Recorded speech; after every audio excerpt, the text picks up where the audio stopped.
Chapter 757. It was not that Wu-Ming was bragging. Even if these knights were equipped with the powerful magic attire made by Guinevere, they were still no match for Wu-Ming.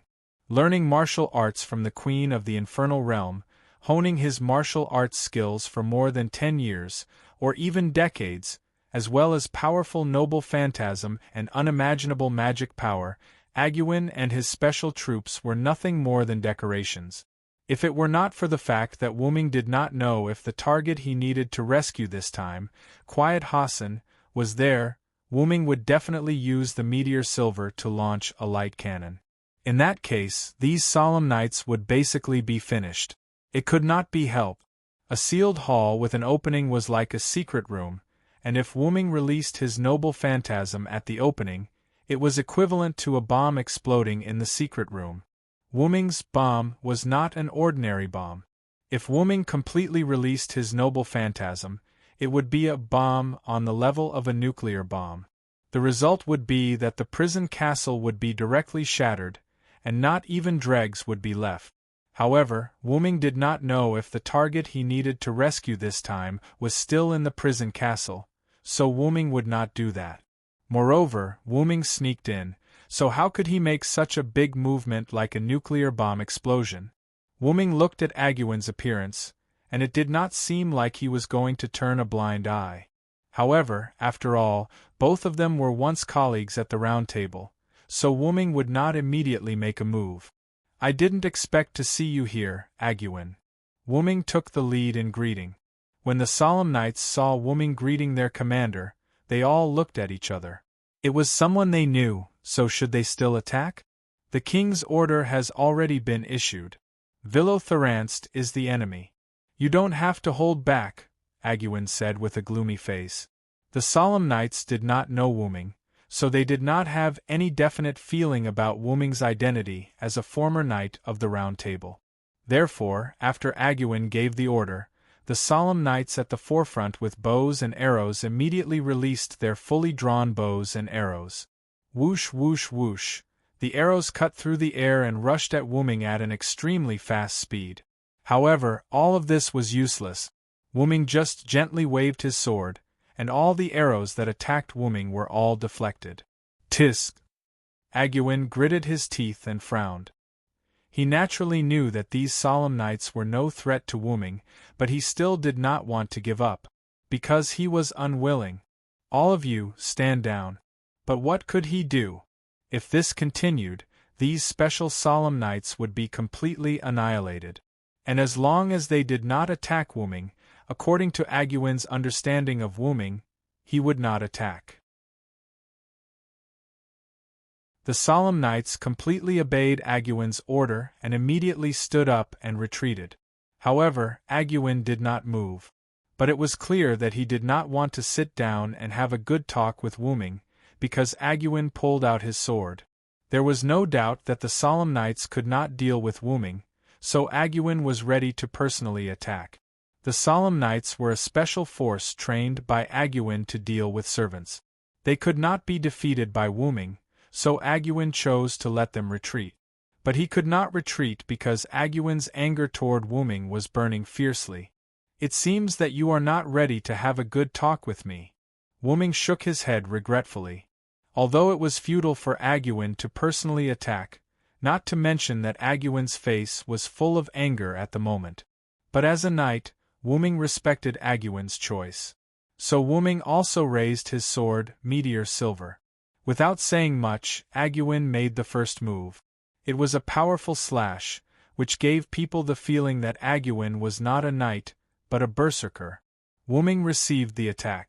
Aguin's attack was indeed powerful, but Wu-Ming was stronger. However, Wu-Ming did not attack, but used Meteor Silver to constantly defend. Bang bang bang, Aguin held his sword and kept attacking. Wu-Ming used Meteor Silver to constantly defend. One moved forward, the other moved backward. The two swords collided with each other and made a sound. "What made you so angry, Aguin?" Wu-Ming asked while defending. "Of course it's you. Villotharanst." Aguin roared, raised his sword and slashed at Wu-Ming with more force than before. Clang! The The sound of metal colliding rose by dozens of decibels, and Wuming felt a little uncomfortable. On the other hand, Aguyin's ear was slightly bleeding. Whether it's Guy, Gaholis, Maranduk, or Percival, they can all betray the king, but only you, the king's closest knight, Villotharanst. Only you can't betray the king. Aguyin seemed a little crazy at this moment, like a berserker. You are the one who has been with the king since the beginning. The person the king needs the most is none other than you. But you betrayed the king. Aguyin's mind was becoming more and more abnormal. His words were filled with respect for Wuming, but also resentment for Wuming. Wuming sighed. He understood why Aguyin became like this. Artoria was indeed the first person that Agrippan got close to, and he was greatly influenced by her. However, because he was a modern person, he showed a lot of advanced ideas. Therefore, Wu Ming's influence on Agrippan was also great. Aguyin was extremely loyal to Artoria, but he also admired Wu Ming. As everyone knew, the Knights of the Round Table were fans of Artoria, but at the same time, they were also fans of Wu Ming or Villotharanst. The other Knights of the Round Table were very obvious, but there were also some who were not. Aguyin was such an example. However, if he had to choose between Wuming and Artoria, Aguyin would undoubtedly choose Artoria's side. But this did not mean that he could turn a blind eye to the person he admired, especially when that person was the person the king he was loyal to needed. And now, the two people he admired and believed in were standing on opposite sides. How could he not go crazy? You need to calm down, Aguyin, Wuming said. After all, they were good friends who had worked together for many years. Wuming naturally cared about the Knights of the Round Table. Aguyin's eyes were bloodshot, and his ears were bleeding. He roared at Wuming, "I am calm! Those who are not loyal to the king are traitors. Even if it's Lord Varen, I'll kill him for you to see." With that, Aguyin rushed forward again. Seeing Aguyin like this, Wuming did not say anything. Now, he could only defeat him.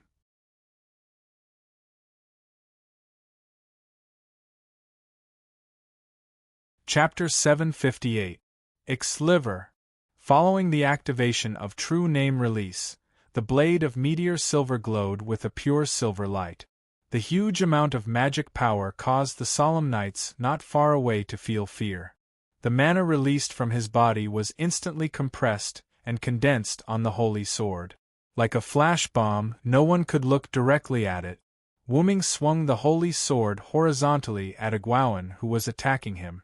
Light flashed, and Aguyin's knight sword shattered. Even Aguyin's armor was completely shattered. Pft!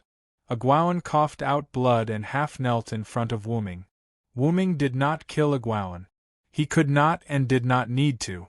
Wuming also half knelt and looked at Aguyyin. "If I accept Artoria's summon, you will lose. I will lead Guy and the others to defeat Artoria." Wuming looked at Aguyyin with bloodshot eyes and messy hair. He looked like he was about to die. Ahem. Aguyyin was a little agitated by Wuming and coughed twice. Aguyyin understood what Wuming meant. He was saying that it was unwise for Aguyyin to fight him alone. Wuming was the strongest among the Knights of the Round Table. Although Gawain and Lancelot could fight against Wuming, they were still no match for him. No matter in terms of strength, speed, durability, or magic power, the other Knights of the Round Table were no match for Wuming, who was the Origin Dragon. Although it didn't have any obvious advantages, the Origin Dragon gave Wu Ming an inconspicuous change that transcended nature. However, Wu Ming's words also implied that he would drag Artoria down from the Lion King's throne. "I didn't try to kill you, but you can't fight right now. You should take a good rest." Wu Ming stood up and walked around Aguyyin. When Wu Ming arrived behind Aguyyin, Aguyyin suddenly spoke. "Wait a minute." Due to his weak state, Aguyyin could not turn his head. He could only lower his head and ask. Wu Ming turned around and looked at Aguyyin. "Lord Villo, why do you want to make an enemy out of my king?" However, Wu-ming only smiled at this. I never said that I want to be Artoria's enemy. I just don't want Artoria to walk on a difficult path. In her current form, Artoria chose to preserve the human specimens and destroy the villains for the sake of mankind. No matter the Knights of the Round Table, such as Guy, who chose to stand against Artoria, or the Knights of the Round Table who chose to stand on Artoria's side as a knight, they were against the idea of eliminating the majority and protecting the minority. However, the knights who chose to stand on Artoria's side, such as Gawain, did so out of loyalty. Compared to protecting the people, serving the king and making up for their regrets was a better choice. Therefore, King Arthur's Knights of the Round Table became the Lion King's Knights of the Round Table. Purely from the perspective of protecting the people, Artoria chose the right path. However, Wu-ming had a better choice. This choice was better for both Artoria and the people. Helping Chaldea and restoring the people was Wu-ming's choice. The path of saving the people was finished by him. There was no need for Artoria to bear the burden. If there was a happy ending, why would he choose the path of bad end? Therefore, Wu-ming stood on the opposite side of the Lion King as an ally. Didn't you say that the person Artoria needs the most is me? Therefore, I will never betray her. I just chose to walk on the path of betrayal in your eyes. However, more importantly, Wu-ming had to find out what Artoria was hiding from him. Of course, the premise of all this was that Ramses II did not lie. By the way, the new force is mine. Soon, we will launch an attack on the Holy City. Be prepared, Agronomen.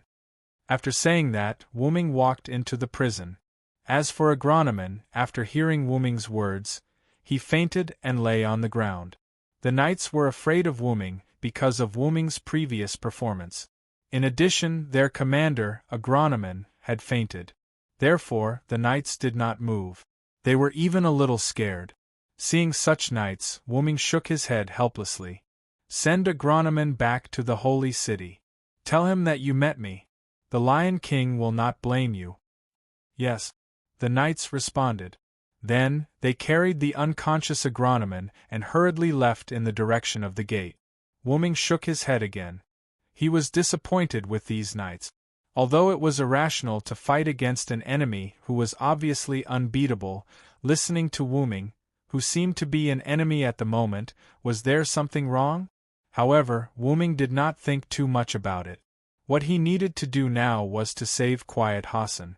Walking to the prison corridor, Wu-ming did not find anyone in the cells on both sides of the corridor, but after thinking about it carefully, the villains must have been killed. Judging from the magic emitted by the prison facilities here, it was estimated that this place was only used to imprison servants. I forgot to ask where Quiet Hassan is. Wu-ming made a mistake. However, the felons should be in the innermost part. With that in mind, Wu-ming walked to the deepest part of the prison corridor. A two-person tall door appeared in front of Wu-ming. Without hesitation, Wu-ming pushed the door and walked in. As soon as he entered, he saw a huge cylindrical pit, but the depth of the huge pit was not high, but the diameter was quite long. A stone staircase spiraled down the edge of the huge pit. It seemed to be a staircase leading to the bottom. However, because it was not deep, Wu-ming saw the bottom at a glance. In the center of the bottom, a wooden cross stood there, which was used to tie people up. On the cross, a scarred body was hung on it. It was a purple-haired girl wearing a tight black suit and a skull mask. That should be Quiet Hassan. Wu-ming thought so. With a light leap, Wu-ming jumped down from the huge pit and landed steadily in front of Quiet Hassan. Quiet Hassan did not move at all, but Wu-ming was still keenly aware that a gaze was looking at him, but it immediately moved away.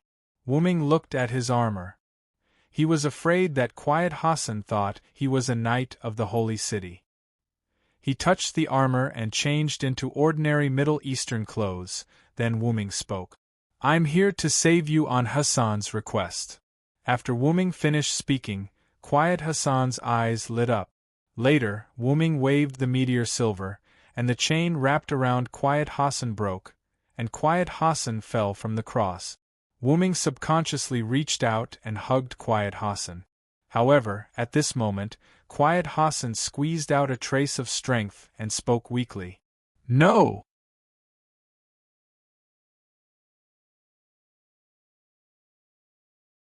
Chapter 759. But to be honest, if it weren't for Wu-Ming's good ears and being close enough to Quiet Hassan, Wu-Ming might not have been able to hear Quiet Hassan's words. Such a weak and incomparably weak voice, coupled with the injuries on Quiet Hassan's body, it seemed that Quiet Hassan was tortured by Aghdadi. As for Quiet Hassan's no, Wu-Ming naturally knew why. Cursed Wrist Hassan had given Wu-Ming information that Quiet Hassan's entire body was highly toxic, whether it was his skin, hair, or even body fluids. Ordinary people would die as soon as they touched him, and even servants might not be able to resist Quiet Hassan's poison. Therefore, Cursed Wrist Hassan told Wu-Ming that he should not easily come into contact with Quiet Hassan. However, as the root dragon, Wu-Ming was naturally not afraid of any poison, even if it was the body of a servant. Otherwise, why would Wu-Ming cheat on the body of a servant? However, Quiet Hassan was also a girl. Since she said no, Wu-Ming would not force her. Spirit power was launched, and Quiet Hassan was suspended in the air at a very close distance from Wu-Ming. Sigh. Quiet Hassan was obviously puzzled by his current state. "Don't be afraid, this is my ability," Wu-Ming said, spreading his hands, and his body naturally flew up, just like Quiet Hassan. The embodiment of spirit power is a good choice to control the flight of objects. Quiet Hassan was a little overwhelmed. He didn't know if it was because he was too weak, but Quiet Hassan seemed a little absent-minded.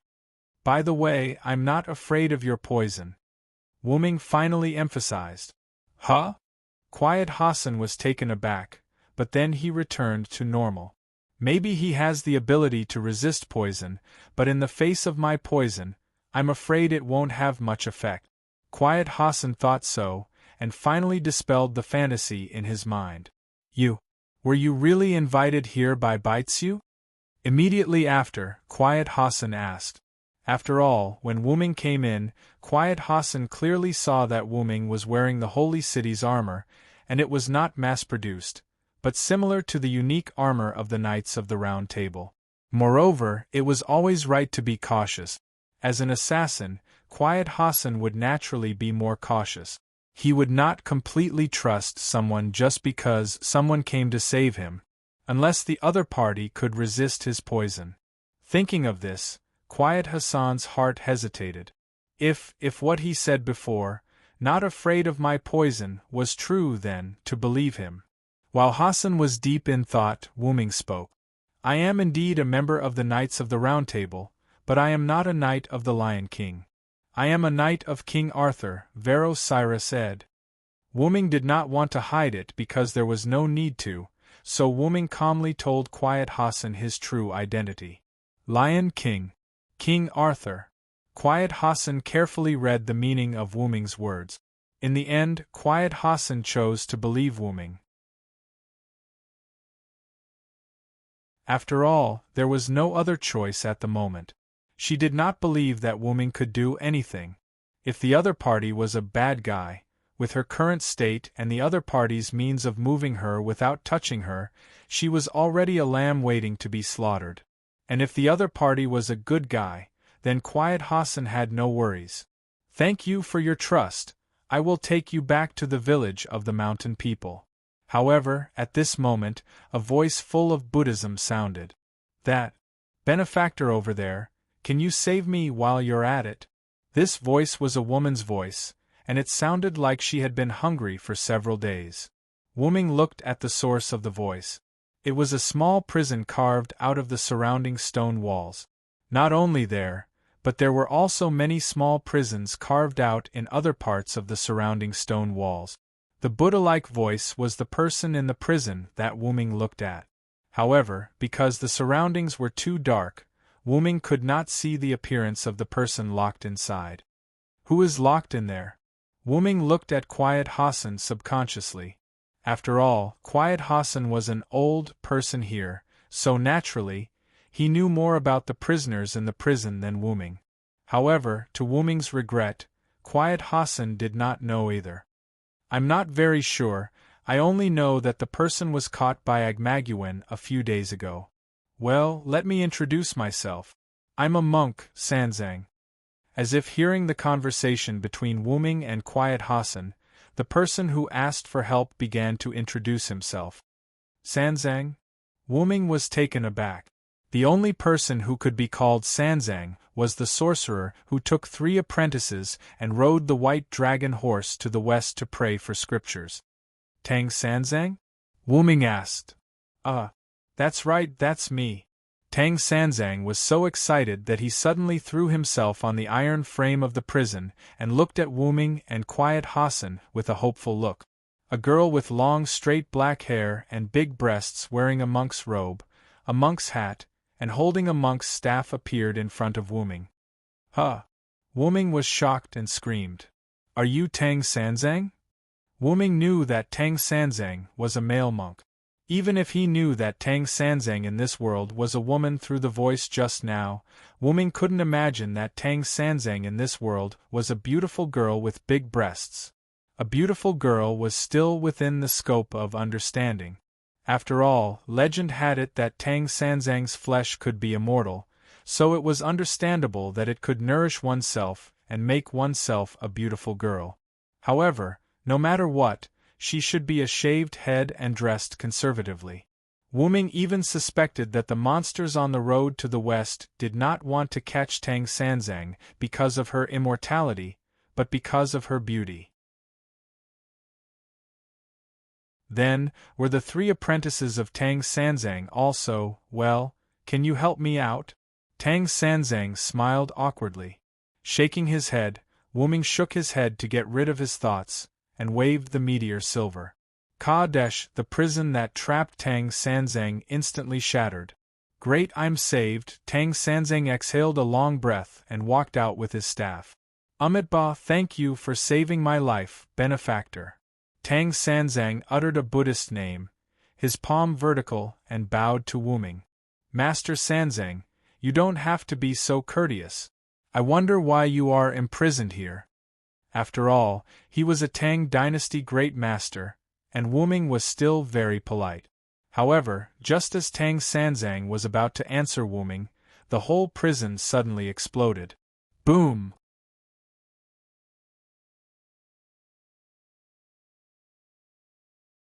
Chapter 760. A few kilometers away from the prison castle, the solemn knights lined up neatly. Aguen, who was originally unconscious, had also woken up at this moment and was standing in front of the solemn knights. However, even if he woke up, Aguin's appearance and state were still not good.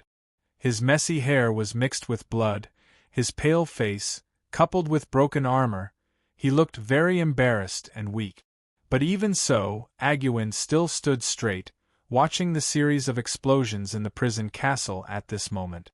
After all, such a big castle, without special means, it was impossible to blow it up in an instant. Let's meet again in the holy city, Villo. There was no doubt that the big explosion in the prison castle was Aguin's masterpiece.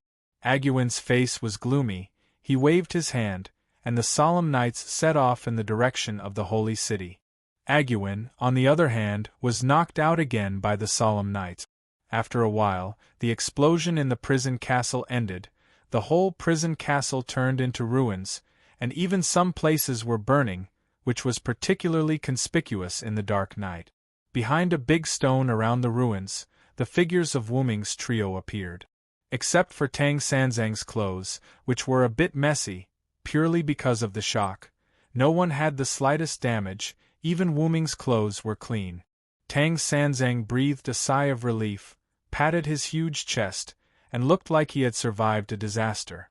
It really scared me, I thought I was really going to see Buddha this time. However, Tang Sanzang had already gone to see Buddha, otherwise, it was impossible for him to appear in the form of a servant. Although this great wizard seemed to be powerless, He was indeed a caster servant. "Thank you for saving this poor monk's life again," Tang Sanzang said, looked at Wu Ming behind him, and bowed again. "It's nothing." Wu Ming nodded. When the explosion occurred, Wu Ming immediately used the portal to teleport Tang Sanzang, Quiet Hassan, and himself here. Then Wu Ming looked at the prison castle that had turned into ruins and walked over. A Guan must have buried a large amount of gunpowder under the prison. Wu Ming checked the traces of the explosion. Although Wu Ming had never seen gunpowder before, he could still make a simple guess. It was mainly made up of non-mystical weapons such as explosives, supplemented by mystical means such as magic. That was why Wu Ming did not discover the explosives buried under the prison castle. After all, if it was just a simple, magic explosive, Wu Ming would have sensed it the moment it got close to the prison castle. However, thanks to ordinary explosives, Wu Ming wouldn't be killed by such an explosion. A Guan seemed to be aware of this, which was why he muttered to himself, "See you again in the Holy City." From the looks of it, there were only two reasons for the explosion in the prison castle. Firstly, he wanted to destroy the information here. Secondly, he wanted to leave some harsh words to Wu Ming before he left. Although Wu Ming and the others were not affected, Wu Ming still felt that it was a pity. I wanted to see if there were any other servants in the prison. After all, if there was a good servant, he could pull it over as a helper or something. As a result, this trip to rescue Quiet Hassan saved a powerless Tang Sanzang. By the way, my apprentice is also locked in this prison. Tang Sanzang seemed to be inspired by Wu Ming and suddenly shouted. Wu Ming was a little helpless. "Only now did you remember that your apprentice was locked in here. I'm afraid she has been blown back to the Martyr's Palace." Wu Ming felt that Tang Sanzang had no dignity for him at all, and there was no need to respect such a girl with the title of Tang Dynasty Great Mage. Tang Sanzang also realized his problem, so he smiled awkwardly. "After all, I'm really hungry. It's not easy to support myself and talk to the benefactor." However, Wu Ming was concerned about the apprentice mentioned by Tang Sanzang. "The apprentice you are talking about shouldn't be the great sage, heaven's equal, martial canopy, and the curtain-lifting general. Then the holy city might have been destroyed long ago. Well, yes, it's not Wukong. That apprentice is my new apprentice in this world." Tang Sanzang nodded naturally. Then, Tang Sanzang had a regretful expression.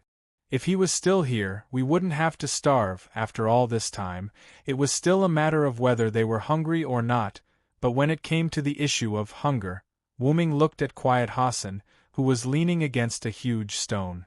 She had not spoken since leaving the prison castle. Wu Ming could see that she was actually hungry. "I'm not hungry," Quiet Hassan said weakly. Grumble, however, Quiet Hassan's stomach betrayed her, which made Quiet Hassan blush. Of course, because she was wearing a mask, Wu Ming couldn't see it, but through Quiet Hassan's subconscious lowering of her head, Wu Ming could almost guess it. "I don't blame you. During the time when you were held captive, you must have been worried about your next meal. If you don't give them food, they will starve to death. Don't doubt it. After all, the masterless followers also relied on food to replenish their magic power. Without food for a long time, they will also die. However, their death would only bring them back to the Martyr's Palace.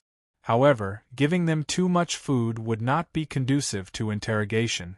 So Wu Ming guessed that during the time when Quiet Hassan was captured, she must not have eaten a good meal. The interrogation and lack of food caused Quiet Hassan's body to be so weak. Of course, Tang Sanzang was fine. It was purely because she had been imprisoned for too short a time. Quiet Hassan had said before that Tang Sanzang had just been imprisoned for a few days. Wu Ming waved one hand and a golden ripple appeared beside Wu Ming. This startled her, for fear that Wu Ming would do something to her. "Don't be afraid, this is my noble artifact." Wu Ming comforted Quiet Hassan, and then the golden ripple spat out a tube of red potion. Reaching out to catch the potion, Wuming handed it to Quiet Hassan. This is a healing potion to restore vitality. Drink it. It had to be said that the game was a bug compared to reality, such as resurrection. The most common healing potion in the game also had extraordinary abilities. Vitality was not something that could be healed when injured, but the loss of vitality was not so easy to repair. However, the game's health potion was able to do so easily. The most amazing thing was that it could even repair the broken clothes on the body. Of course, the premise was that the clothes on the body were not strong armor. However, Quiet Hassan did not take Wuming's potion. To put it simply, Tranquil Hassan was still vigilant. Seeing Tranquility Hassan like this, Wuming shook his head helplessly. Then, Wuming walked to Tranquility Hassan. Under Tranquility Hassan's incredulous gaze, Wuming pulled Tranquility Hassan's hand and placed the potion in her hand.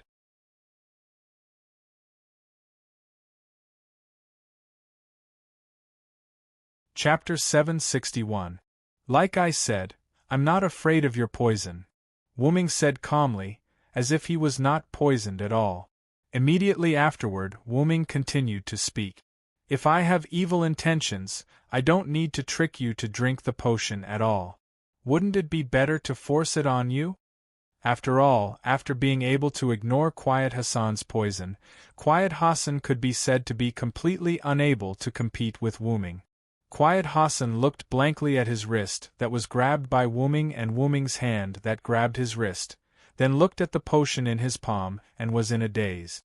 Drink it, this potion can not only heal injuries, but also alleviate hunger. As soon as he finished speaking, Wuming heard a hee-hee sound from behind him. That? Can you give me a tube too, hee-hee-hee. Tang Sanzang smiled and looked at Wuming. After all, she was also hungry. It didn't matter to her whether it could increase vitality or not. After all, she was a big piece of meat. For Tang Sanzang, being able to fill his stomach was the most important thing. Just as he was about to take out another tube of health potion from the golden ripples that had not yet closed, the sound of stones rolling came. Walalalo dash, immediately afterward, Wuming discovered the servant's reaction. Who is it? Wuming raised his meteor silver and pointed it to the side of the ruins of the prison castle. The sound of stones rolling came from there, and the servant's magic power that Wuming discovered also came from there, and it was a servant that Wuming had never seen before. Wait a minute. At this time, Tang Sanzang suddenly shouted. Is it Fuda? Fuda? Wuming frowned. The name sounded like a name from Japan. The Tang dynasty's great mage received a Japanese apprentice in the Middle East.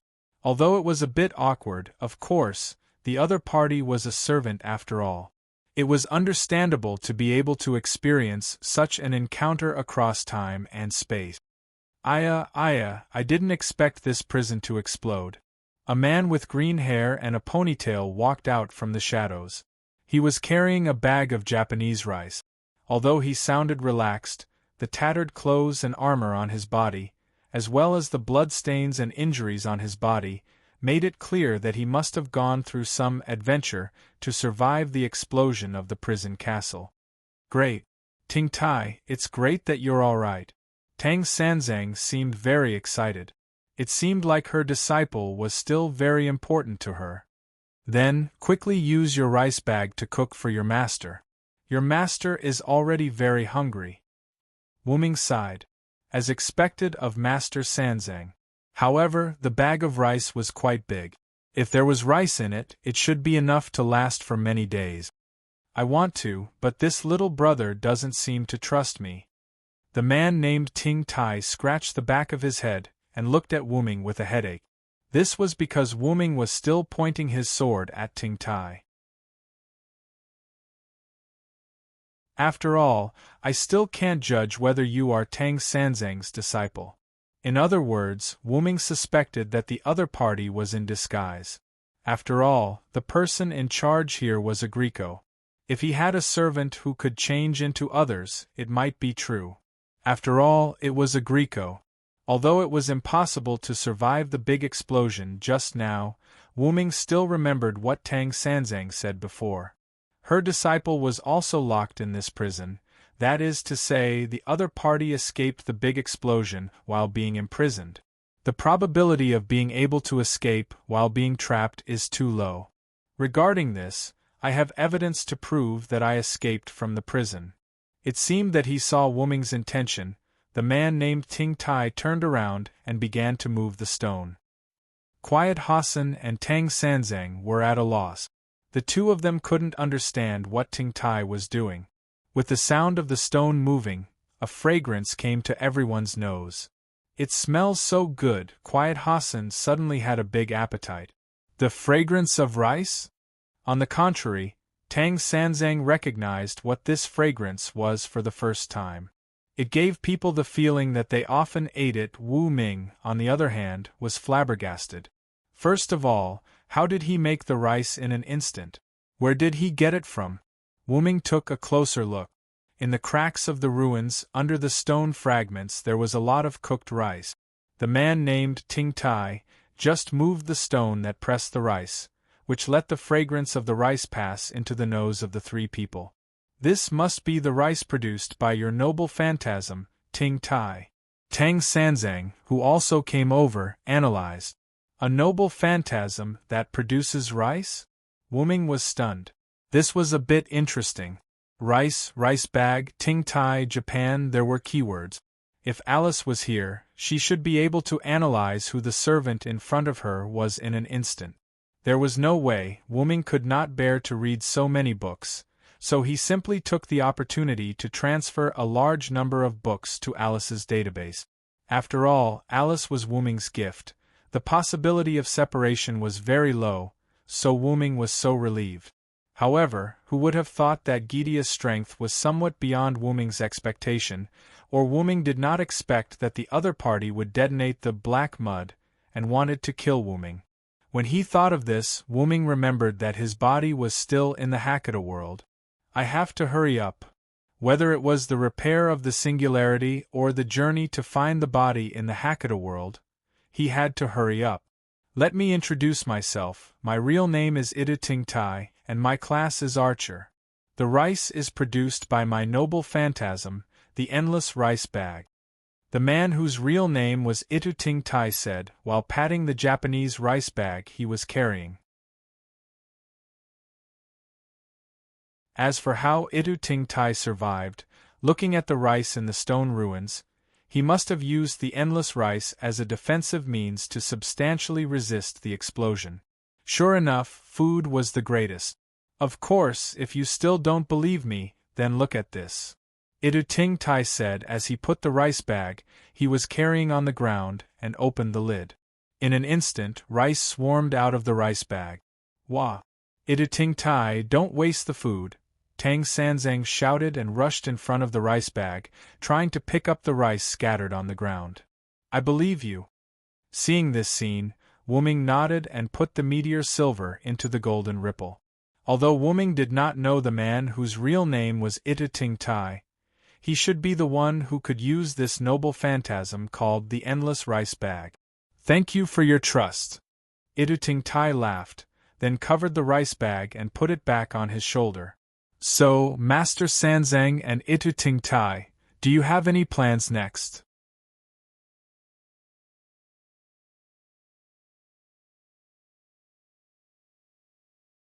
Chapter 762.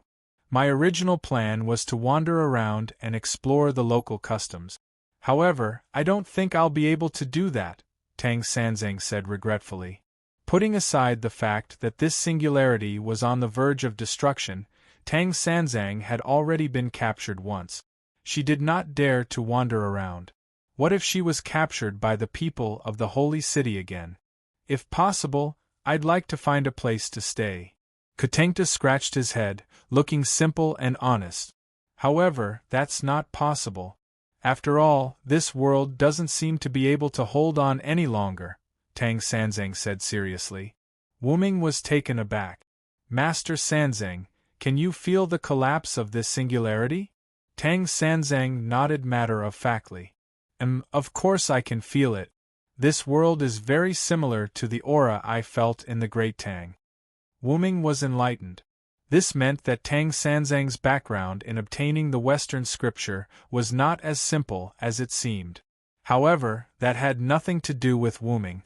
What Wu-Ming needed to do now was to pull these two to his side. After all, there was strength in numbers, right? I'm currently helping the Master of Chaldea save this singularity. Are you interested in helping? I don't have any combat ability.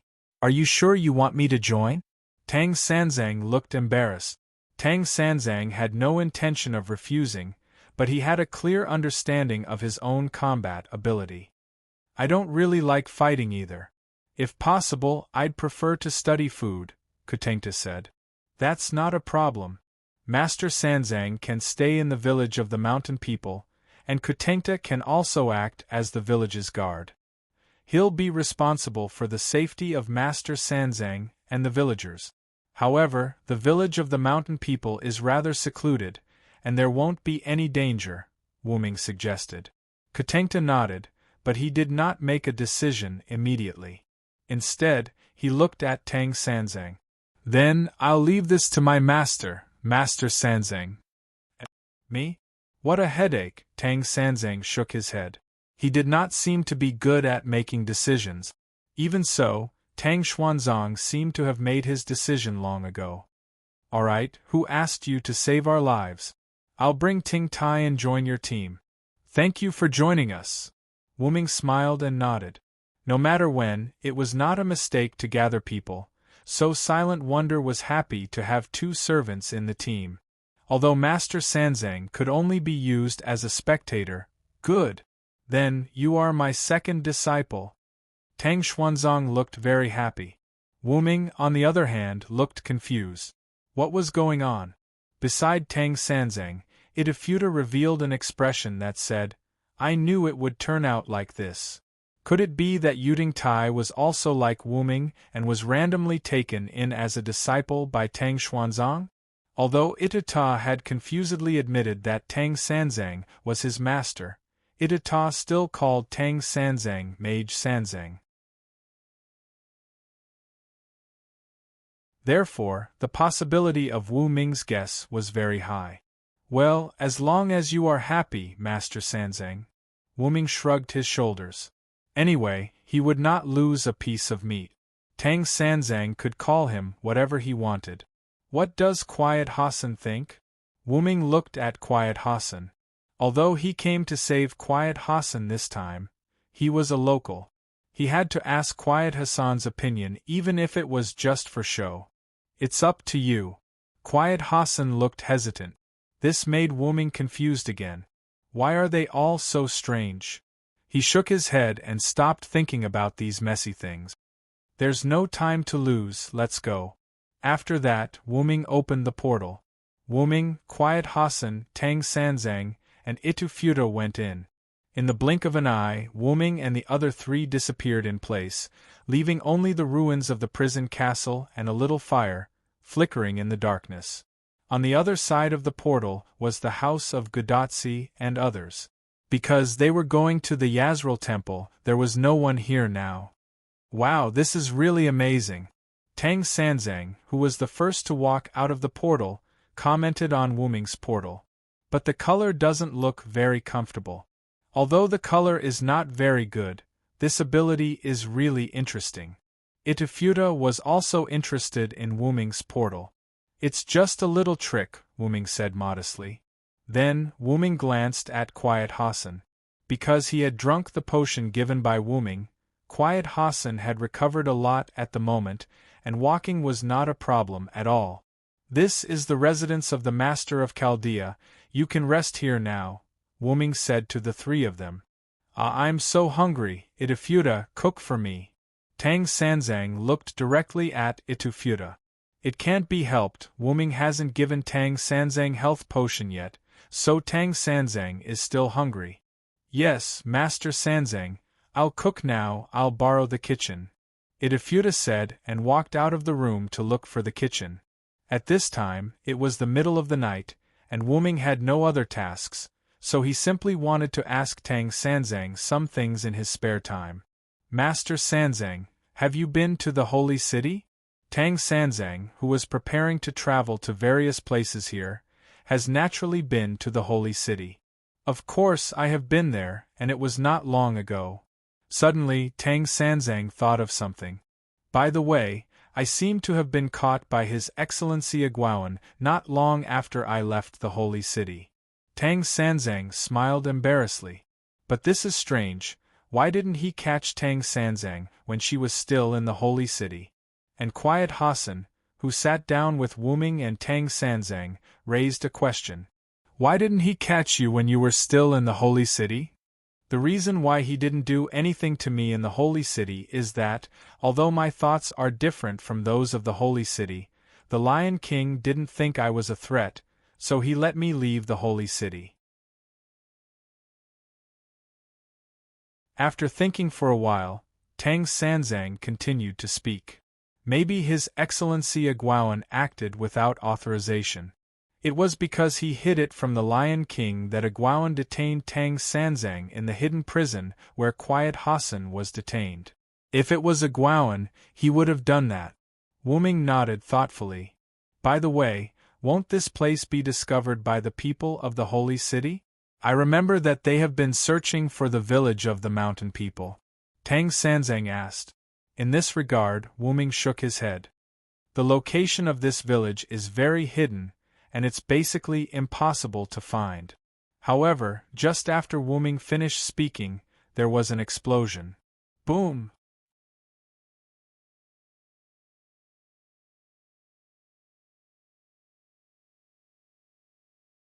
Chapter 763. Boom! The sound of the explosion came from outside the house. In an instant, Wu Ming activated his mental power to the maximum, wanting to see what happened. Then, Ito ran in too hastily and said with a serious face, "Something happened, someone attacked the village." However, at this moment Wu Ming also saw it. Located at the entrance of the village, there was black smoke at the moment, which was the residue of the explosion. Although the black smoke was dense, Wu Ming's mental power was not a pair of glasses, so he could see the enemy in the black smoke. There was only one enemy. Fully armed with red and white armor, and on the tight helmet, the sharp horns like the devil looked particularly ferocious. Red magic lightning emitted from the knight's greatsword in the enemy's hand, and it turned out that the explosion at the entrance of the village was caused by this person. Mordred. Wu Ming said the name of the intruder. Mordred? Hearing Wu Ming's words, Quiet Hassan was shocked. That lunatic? How did that guy come here? Tang Sanzang also had a dignified expression. It seemed that she seemed to have met Mordred in the Holy City, and the relationship between the two was not very good. However, the truth was simple. This place has been discovered. After Wu Ming finished speaking, he opened the portal and walked in. Destination, where Mordred was, the entrance of Higashi village. When Wu Ming completely entered the portal closed instantly. In the end, only Wu Ming's voice remained in the air. The three of you, hurry up and cover the villagers to take refuge, please. To be honest, just as he said that the people of the Holy City would not find this place, the other party launched an attack. Although there was only one person, Wu Ming did not feel lucky.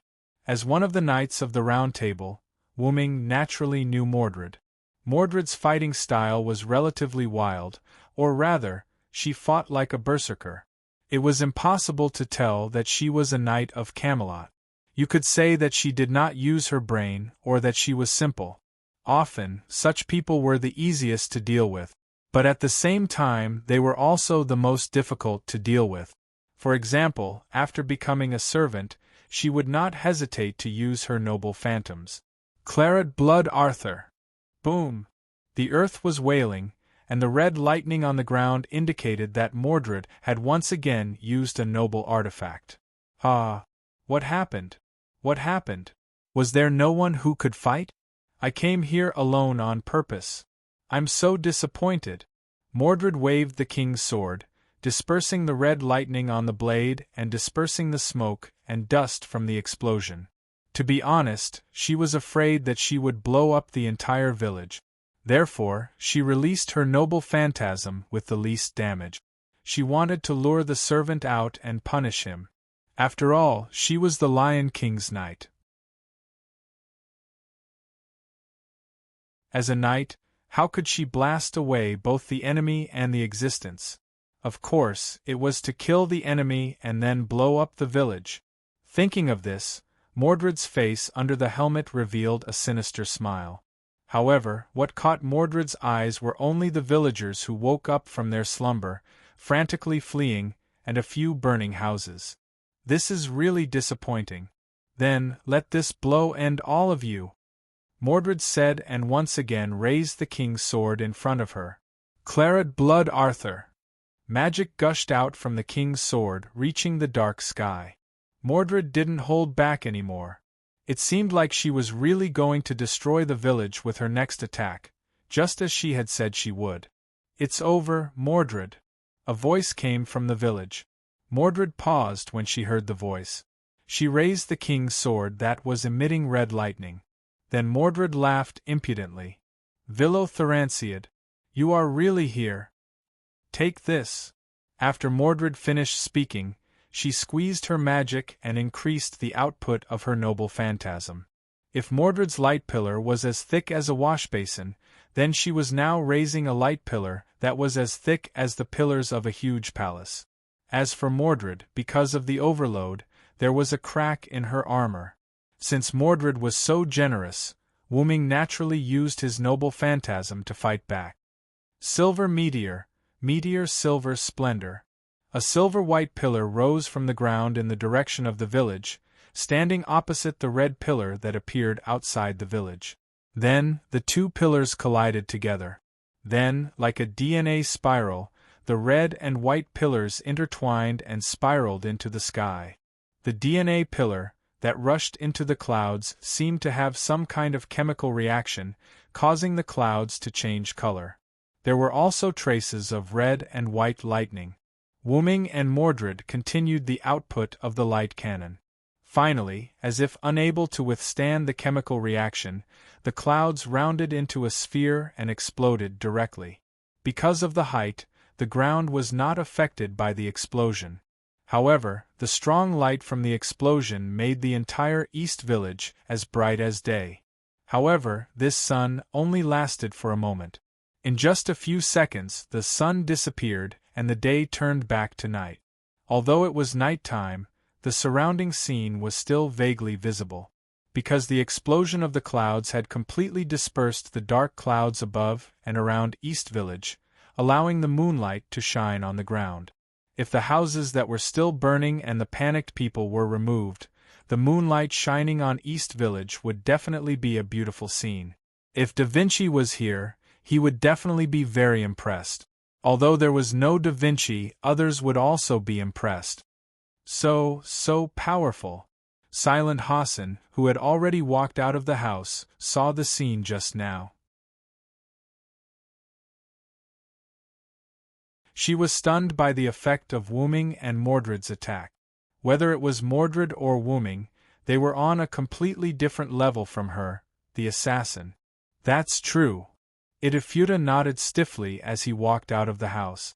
If he had been able to unleash such a powerful light cannon, he wouldn't have had such a hard time dealing with the Terra no Masakado. What undying devilman! Under the judgment of the holy light cannon, not even dregs would be left. Tang Sanzang, on the other hand, nodded with satisfaction. As expected of my second disciple. This is much stronger than Beiji. Silent Hassan and Kotohira looked at Tang Sanzang helplessly, as if they were powerless to complain. Let's hurry up and guide the villagers. After Silent Hassan finished speaking, she left in a flash and returned to Tang Sanzang and Kotohira.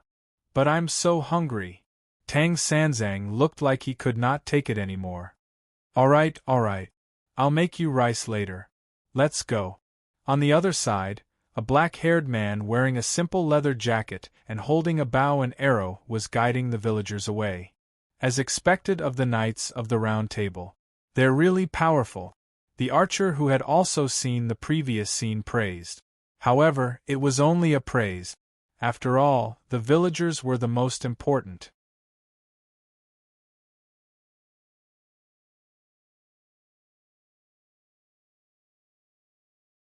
Chapter 764. With the entrance of the village as the dividing line, Mordred was on the outside while Wuming was on the inside. Both of them had temporarily put away their weapons.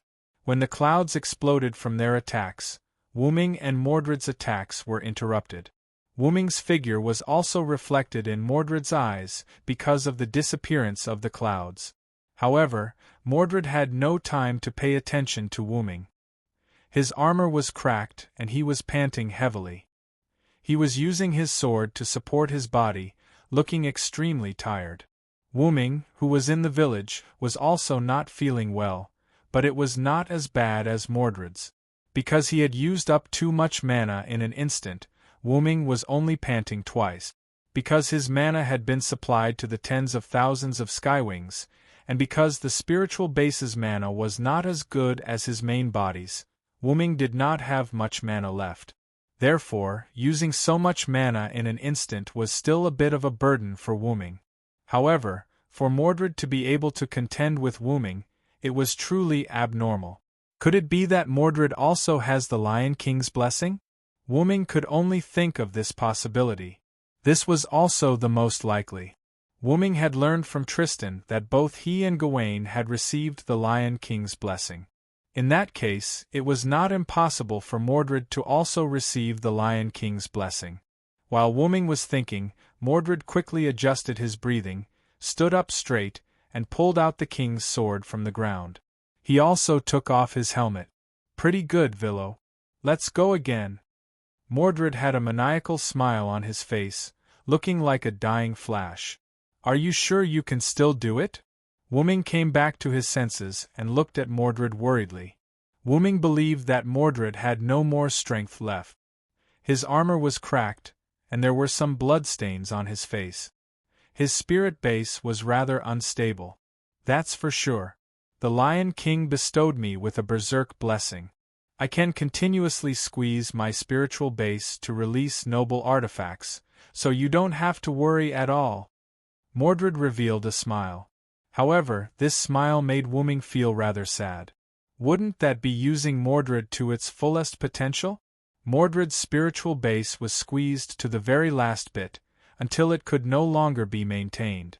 The energy that was squeezed out would be used on the enemies of the Holy City. Although it was harming others without benefiting herself, Mordred seemed to be quite happy about it. You don't need to meddle in other people's business. Villo, you have already become the Lion King's enemy. You don't have the qualifications to meddle in the Lion King's business. Just die for me. Mordred laughed arrogantly. He raised his king's sword and prepared to use another noble artifact. Hey, Mordred, you also have memories of the Holy Grail War when you were in Romania, right? Since it's also, that means you also have memories of that. Mordred nodded. I remember that our relationship had eased a lot at that time. Do you really have to make things like this? Wuming was not willing to fight with the Knights of the Round Table from the beginning. Whether it was Tristan, Gawain, or Mordred, he was not willing to fight. Due to special circumstances, Gawain and Lancelot did not have any hostility towards Wuming when they met. Tristan did not listen to advice, so Wuming directly took him down. In the end, Wuming made a deal with Tristan and did not kill him. Gawain hated Wuming the most, but Wuming only destroyed Gawain's armor and weapon. Gawain fainted mostly because he was angry. The last one was Mordred in front of him. Because Mordred used a noble artifact, Wuming had no choice but to use a noble artifact to counteract it. However, in general, Wuming did not want to fight with the Knights of the Round Table. What nonsense are you talking about here? Yesterday's friend, today's enemy. Isn't this normal? As long as it's the Lion King's order, I, Mordred, will not hesitate to obey. As long as it's the Lion King's enemy, I, Mordred, will not hesitate to attack. You can only blame yourself for standing on the wrong side, Villo. After saying that, Mordred raised the king's sword up high, and scarlet lightning emerged from the king's sword again. However, Wuming, who was opposite Mordred, had a regretful expression. It's really sad. You have to know that you also have a trace of my bloodline. To put it simply, you are also my. Shut up. However, before Wuming could finish his sentence, he was interrupted by Mordred's thunderous voice. My father is only the Lion King. Remember this. Mordred's eyes widened as if something forbidden had been touched. The blessing that the Lion King gave her was activated again. Her spiritual base was converted into magic power, and finally, her magic power was converted into a noble artifact. Boom! Mordred raised the king's sword up high and exploded with an unprecedented beam of light. The beam of light that Mordred raised had a diameter that was comparable to the diameter of the entire village. In the village, Shaututa, who was guiding the villagers to take shelter, widened his eyes. Hey! It can't be, right? This attack will definitely make us disappear. What should we do, Shaututa? Quickly think of a way. Tang Sanzang grabbed Shaotuta's neck and shook him. I can't do anything. I can only ask the Villo, who has already rushed over. Shaotuta shook his head helplessly. Lord Villo. Quiet Hassan looked at the direction of the village entrance worriedly and murmured. The scene changed to the entrance of the village, Wuming sighed. Wuming frowned and looked at Mordred. With the power of this demon and your current spiritual base, you will disappear after this attack. There was no other way. Even through analysis, just by looking at it with the naked eye, he could see that Mordred would definitely disappear. The completely shattered armor revealed Mordred's calm expression. Her delicate skin had begun to crack. Blood flowed out from the cracked wound, and the wound was rapidly expanding. The blood that flowed out had begun to turn into magic power and dissipate. This was the precursor of the followers' exit. It doesn't matter at all. As long as I can get rid of you, traitor, the queen will be very happy. At this moment, Mordred, whose face was covered in blood, showed a naive smile. It was very strange. The traitor knight wants to help the queen, but he wants to eliminate me, the queen's close servant. There is nothing more ironic than this. Mordred was angry and wanted to say something, but Wuming immediately interrupted her. But you don't have a chance, Mordred.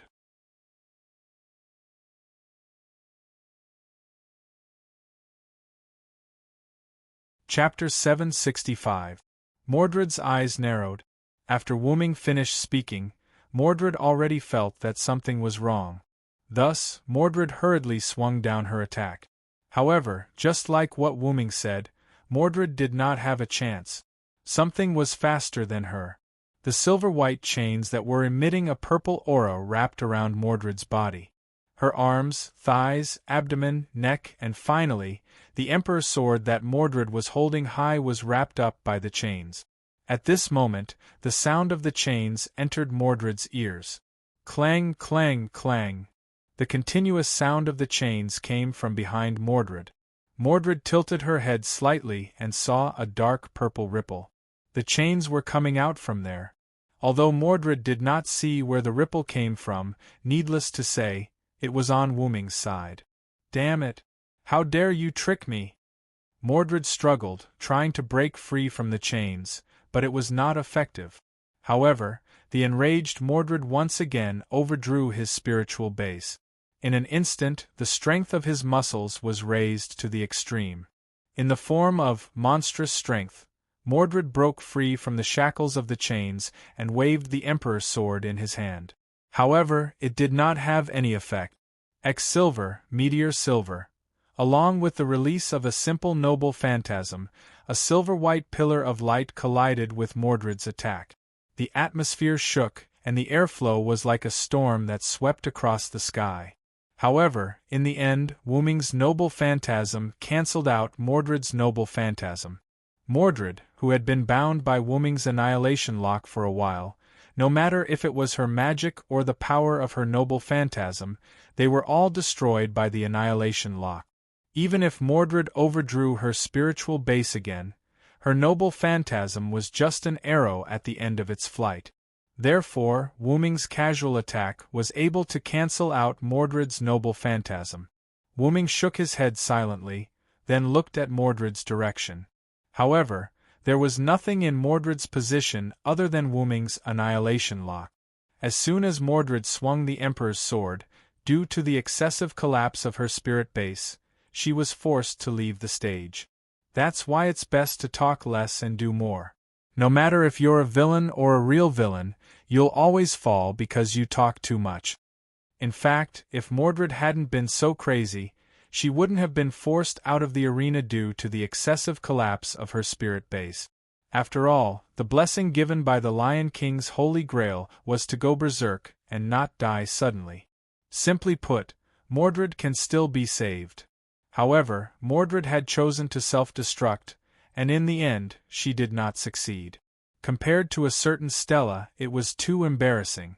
However, leaving this place early isn't necessarily a bad thing. Goodbye, Mordred. Wuming seemed to be saying goodbye to Mordred. Is it over? A voice entered Wuming's ears. Wuming unhurriedly put away the annihilation lock and looked at the figure. Due to his mental strength, Wuming noticed the figure's arrival when it was still a distance away, so he was not surprised. It was the bow-wielding man who was busy evacuating the villagers. You must be Arash Kamengo, the great hero of Persia. Wuming showed kindness to the archer. I'm not a great hero. I'm just an archer who hopes to stop the war. Arash smiled and said humbly. However, this also meant that he acknowledged his identity. I've heard about you from Cursed Wrist and Chaldea's master. Thank you for your hard work, Mr. Villo. After Wuming left, Cursed Wrist and Gadotsi must have told Arash about Wuming. The thank you that Arash mentioned was naturally referring to Mordred's sudden attack. After all, if Wuming was not there, who knew what would have happened today? That was why Arash thanked Wuming. However, Wuming shook his head. It's not that hard. After all, he is my comrade. I should be the one apologizing. After Wuming said that, he did not say anything else. The same went for Arash. The two of them looked at each other for a while and then smiled at each other. Ha ha ha, let's skip the pleasantries. It's a little too formal. Indeed, as a friend, it would be too formal to continue the pleasantries. Wuming had a good impression of Arash, the great hero. It was mainly because Arash's personality was neither servile nor overbearing. His tone was gentle and he was quite polite. In short, Wuming liked to make friends with Arash. Villo there answered, King Arthur's subordinate, first knight of the Round Table. Arash Kamengo, King Manuchi Hale's warrior. Then, Wuming extended a hand. Modern handshake etiquette, I quite like it. Arash did not say anything. He smiled and shook Wuming's hand. Then, the two of them spoke at the same time. Nice to meet you. The moon gradually moved to the westernmost side, and the sun slowly rose from the easternmost side. The sun shone on the earth. Although the village was in a mess because of the aftermath of the battle, fortunately, there were no casualties. Even Mordred's initial attack had only destroyed a few houses that were used as warehouses and no one lived in them. Wuming, Arash, Quiet Hassan, Itu Tingta, and Tang Sanzang worked together with the villagers to clean up the village. I really didn't expect that a knight of the Round Table would leave here. Itu Tingta was holding some wooden planks and was slightly surprised. My second apprentice is here. That guy will naturally leave. Tang Sanzang said proudly as if she was the one who killed Mordred. Although he wanted to complain about Tang Sanzang's speech, Itu Tingta, who had seen Tang Sanzang's mouth cannon, said that it was better to avoid it, so he immediately changed the topic. By the way, Arash, who is by His Excellency Villo's side, doesn't seem to be ordinary. Itu Tingta looked at Arash, who was on the other side, sorting out the items with Wuming. Arash is also a local servant in this area. He is a legendary figure who can tear the earth apart. In any case, Tang Sanzang had also wandered around this singularity, so he had a lot of knowledge about the local stories. Therefore, he was no stranger to the great hero Arash. By the way, where did Quiet Donor go? Tang Sanzang thought of Quiet Hassan, and he couldn't find her at all. However, Idutungta shook his head naturally, and he didn't know where she went. In a corner, Quiet Hassan was looking at Wuming's figure. Because of the mask, Quiet Hassan's expression couldn't be seen, but from time to time, some words full of nostalgia could be heard from Quiet Hassan's mouth. Sir Villo.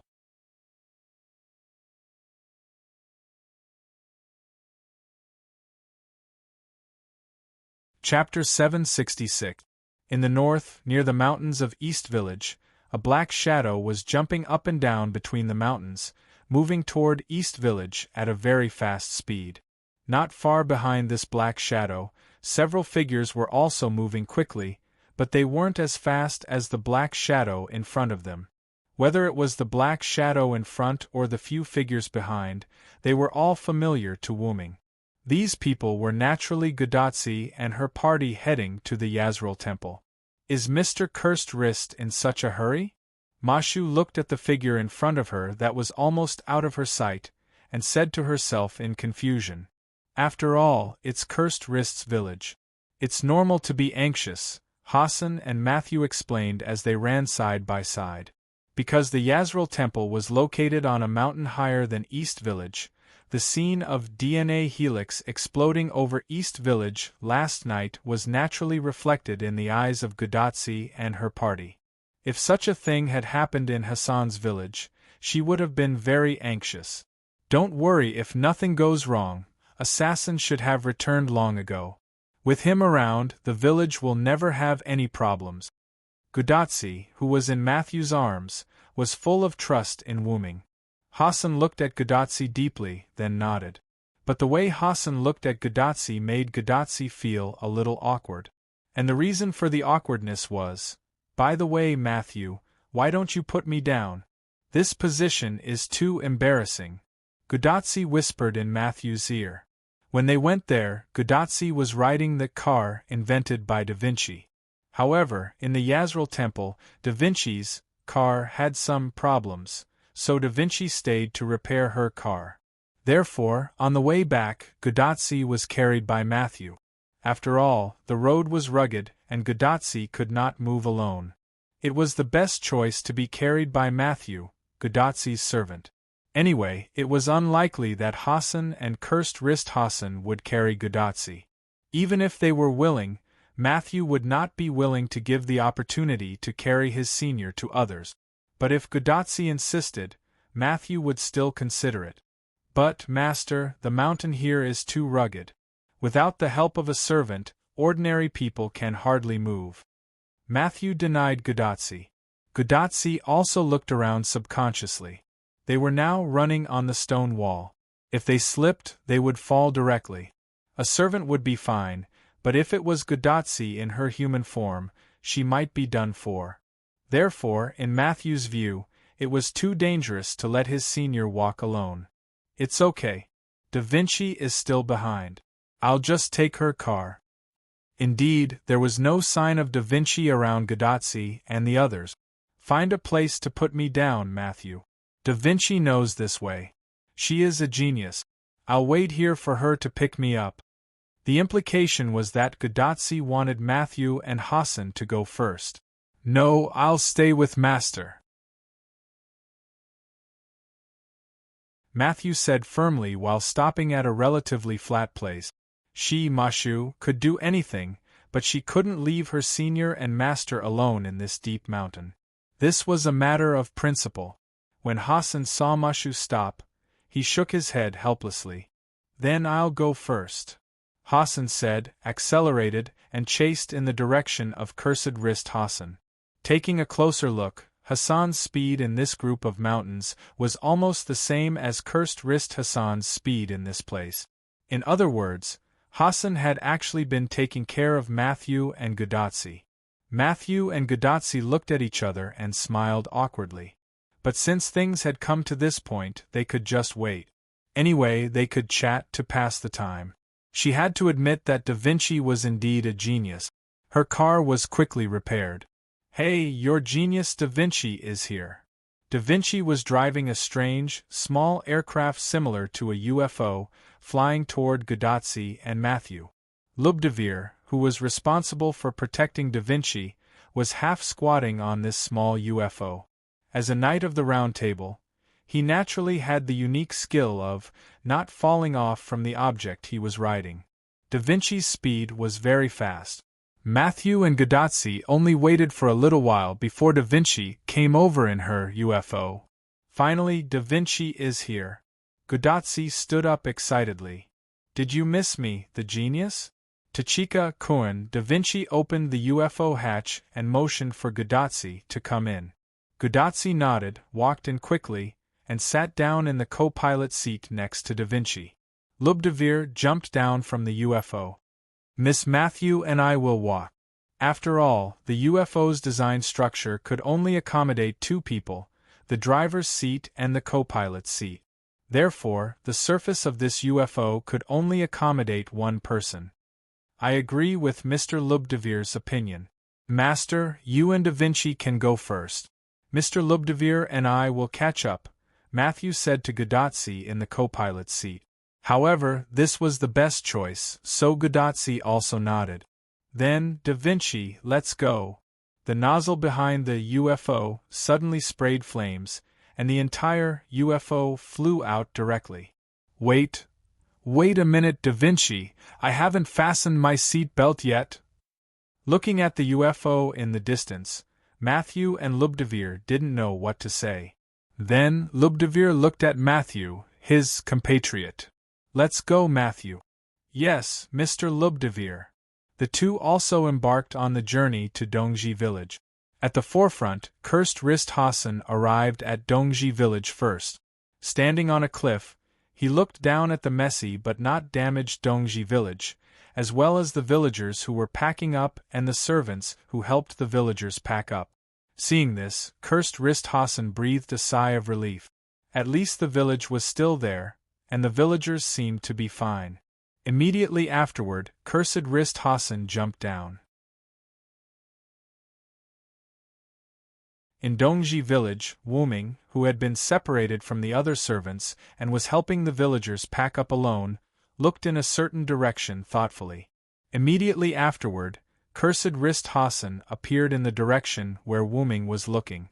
"Sure enough, you're back, Mr. Cursed Wrist Hassan."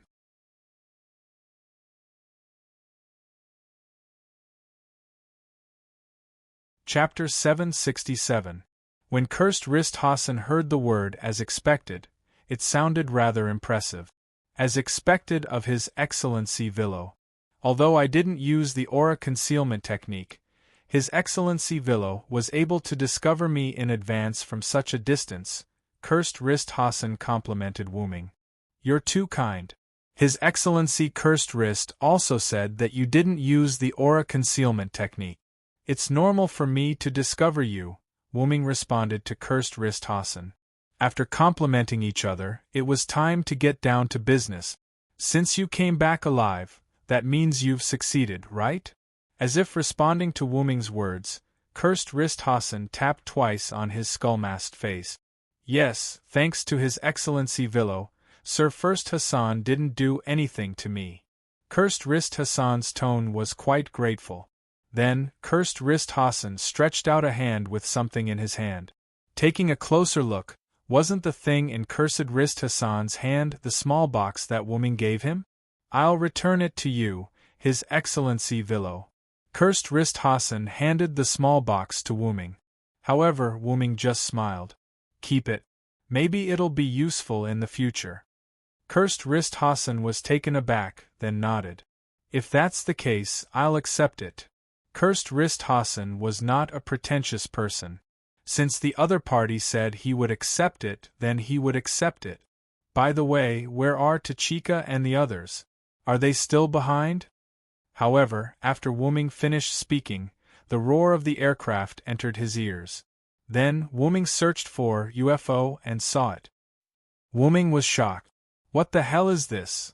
Hey, Villo, did you miss me, the genius? Da Vinci opened the hatch, quickly walked out, and greeted Wuming. Gudatsi, on the other hand, seemed to be carsick. She was already lying on the platform in front of the passenger seat, twitching nonstop. How did you make it? Wuming asked. This is a flying machine made from the ores I found on the road. Although it can only accommodate 2 people, it is a genuine flying machine. Da Vinci proudly introduced his masterpiece to Wuming. The corner of Wuming's mouth twitched. Building a car out of pure wood and a flying machine out of ore. As expected of Da Vinci. You might as well change your name to Thomas Alva Da Vinci. At this moment, a black shadow appeared in the surroundings. Seriously, isn't it too perverted to sit on this thing? The person who came was none other than Hassan. At this moment, Hassan had taken off his mask, and the angry expression on his face was clearly visible. Originally, Baihui Hassan was about to reach Dongji village when a strange, big bird suddenly jumped out from behind and almost hit Baihui Hassan. Not only that, this big bird also robbed Hassan of his second person to reach the village record. It was really abominable. What's more, there were 2 people in this big bird. Doesn't that mean that I'm actually the 4th? Furthermore, the one sitting inside was that smiling Da Vinci. That smile was too similar to that of the angel who bullied her. It was really infuriating. At this time, Matthew's voice also came. Senior. Matthew quickly ran into the cockpit and carried out Gudatsi, who was carsick. Putting the unconscious Gudatsi on his lap, Matthew looked at Da Vinci. Da Vinci, what's going on? Da Vinci smiled embarrassedly. Oh, didn't my Da Vinci number 2 get repaired, updated? The speed increased a bit too fast. Don't worry, I set up a safety device. Tachika-san just fainted. However, Matthew couldn't say anything. He could only hold back his resentment and take care of Gudatsi. Sir Villo. At this time, Bedivere also arrived. Lucius, thank you for your hard work. Wuming greeted Bedivere. However, Bedivere shook his head. Just call me Bedivere, Sir Villo. I have already told Chaldea my identity. Wuming suddenly realized and then nodded. It seemed that something had happened that made Bedivere open his heart. TSK, I already felt that you were a knight of the Round Table. Hassan looked unhappy. It seemed that she still had a lot of resentment against the Knights of the Round Table. But seeing that she didn't do anything, it seemed that Hassan also understood that resentment shouldn't be vented on allies.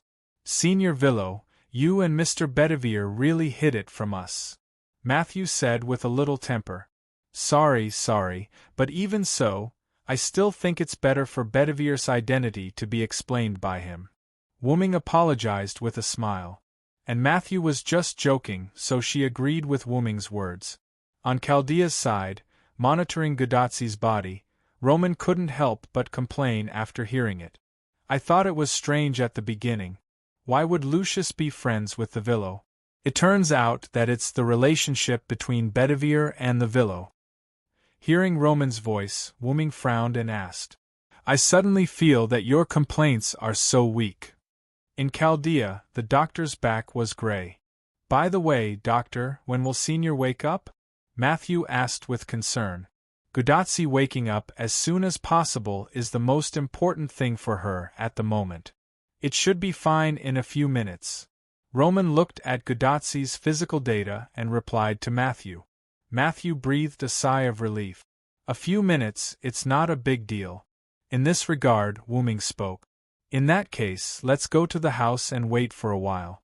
Just in time, we can start the battle plan again. The servants looked at each other and nodded. Soon, everyone came to Gudatsi's residence, which was referred to as Chaldean Embassy. By the way, Wuming brought Quiet Hassan, who was rescued, and Tang Sanzang and Kuroto Ta, who were brought back by the way. Just then, Gudatsi woke up. Matthew, I seem to see my deceased grandmother waving to me. Mashu was so scared that she didn't know what to do. What? Senior, you have to cheer up, Senior. Wu Ming laughed involuntarily. Well, Tachika, there are new partners here. Don't bully Matthew like this. After Gadotsi woke up, Wu Ming introduced Tang Sanzang and others to Cursed Wrist and others, and then began the battle meeting. First of all, report your situation in Azrael Temple, Tachika.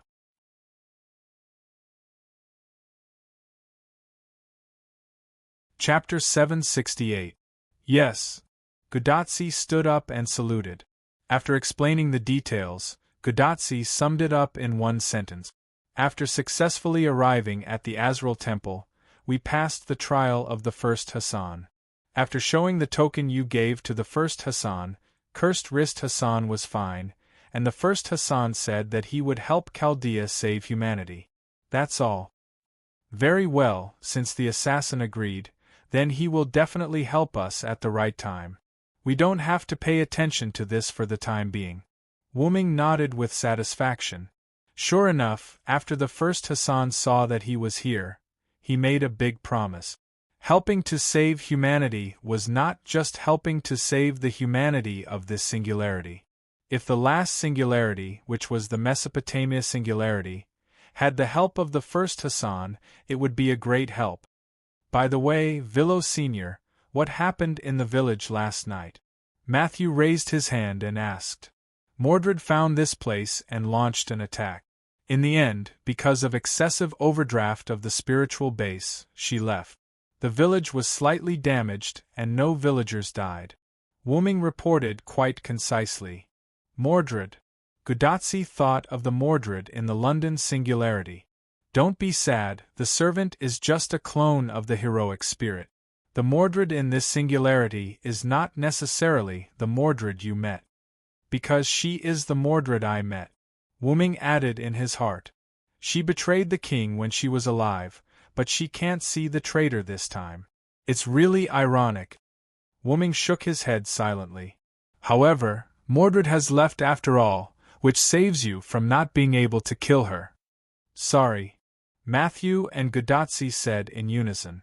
Wu Ming waved his hand indifferently and continued to speak. Then, let's move on to the main topic. Wu Ming became serious. After looking around at everyone, Wu Ming opened his mouth. Everyone, I plan to attack the holy city tomorrow morning. Everyone exclaimed in unison. Isn't this a little too early? Hassan asked tentatively. Indeed, and I think it's a little rushed. Cursed Wrist Hassan nodded. Actually, it's not fast at all. Wu Ming shook his head and continued. When I was rescuing Serenity Hassan, I met a Gwaun.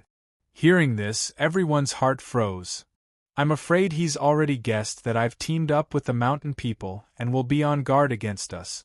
That's why I'm suggesting an immediate attack tomorrow. I see. The best defense is offense. Cursed Wrist Hassan nodded thoughtfully. That was what Wu Ming meant. If they attack tomorrow, the other party might not expect Wu Ming and the others to attack so quickly. That would catch the other party off guard.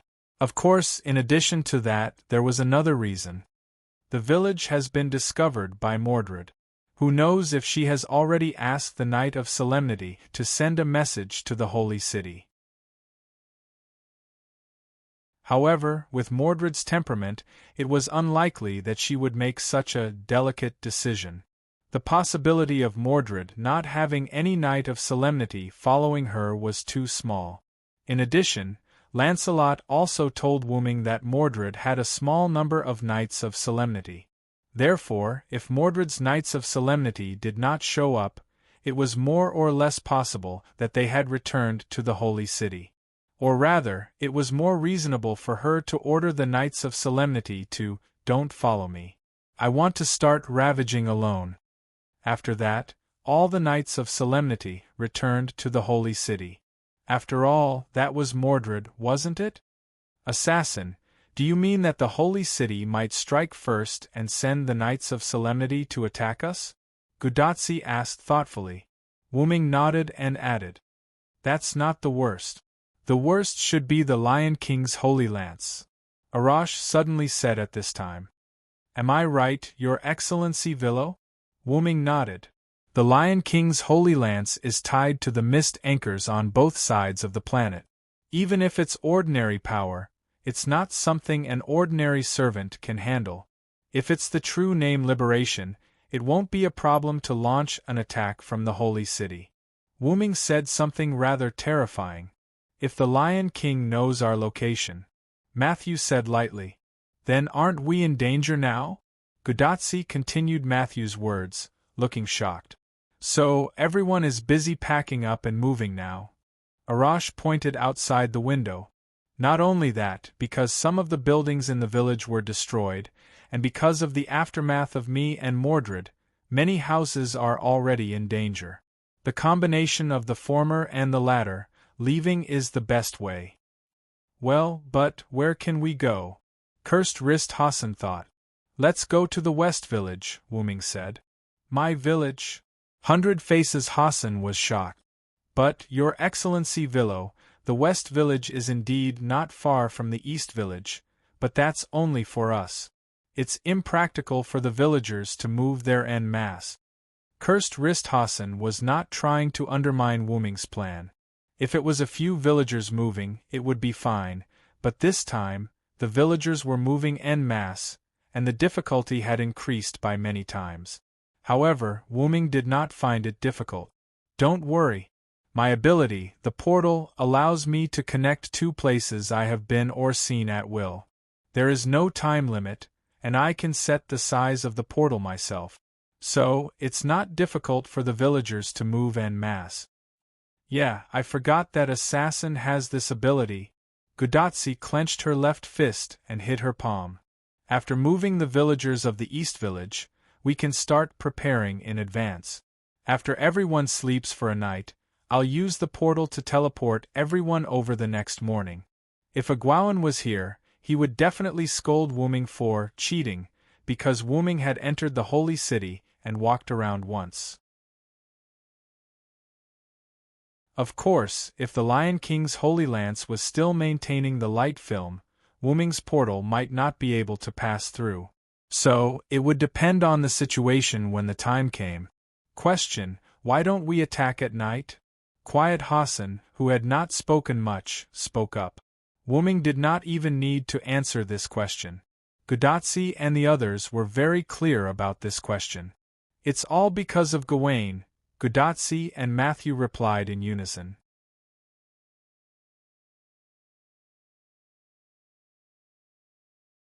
Chapter 769. As people who had witnessed Gawain's power, Matthew and Gudatsi still remembered it clearly even now. The Knights of the Round Table were all given different blessings by the Lion King with the Holy Grail, and Gawain's blessing is everlasting. As the name implies, as long as he is around, it will always be daytime, Wu Ming explained. Therefore, even if Gudatsi and the others chose to attack at night, once they arrived at the holy city and encountered Gawain, it would become daytime because of Gawain. As the gatekeeper of the holy city, Gawain basically would not leave the gate of the holy city. Therefore, the probability of them encountering Gawain was 100%. Therefore, Wu Ming said that it was better to wait until the day to attack. Then there's no other way. Hassan expressed that he understood. After the villagers are relocated and settled, we'll use one night to recharge and prepare for the attack at dawn the next day. Everyone nodded and then began to move the villagers. First, they gathered the villagers who had already packed their things to a slightly open area in the village. Then, Wu Ming walked to the center, waved his hand, and opened a black-purple ripple. However, this ripple was only the size of a person. Immediately afterward, Wu Ming looked at Baijiu Hassan. Baiqian, come with me first. After all, that was Hassan's home ground. It was not a bad idea to let Hassan return to the West Village to make arrangements. Hassan nodded. She was not stupid. On the contrary, she was very smart, so she naturally understood what Wu Ming meant. She walked to the portal, adjusted her mentality, and walked in first. Immediately after, Wu Ming looked at Cursed Wrist Hassan and the others behind him. I'll expand the area of the portal later. At that time, you can start to arrange for the villagers to go in. Cursed Wrist Hassan and the others all nodded. Then, Wuming pounced forward and entered the portal, his figure completely disappearing. In the blink of an eye, Wuming came to the west village that he was familiar with. I'll inform the villagers and let them get ready. After Hassan finished speaking, he left Wuming's side as if he was escaping.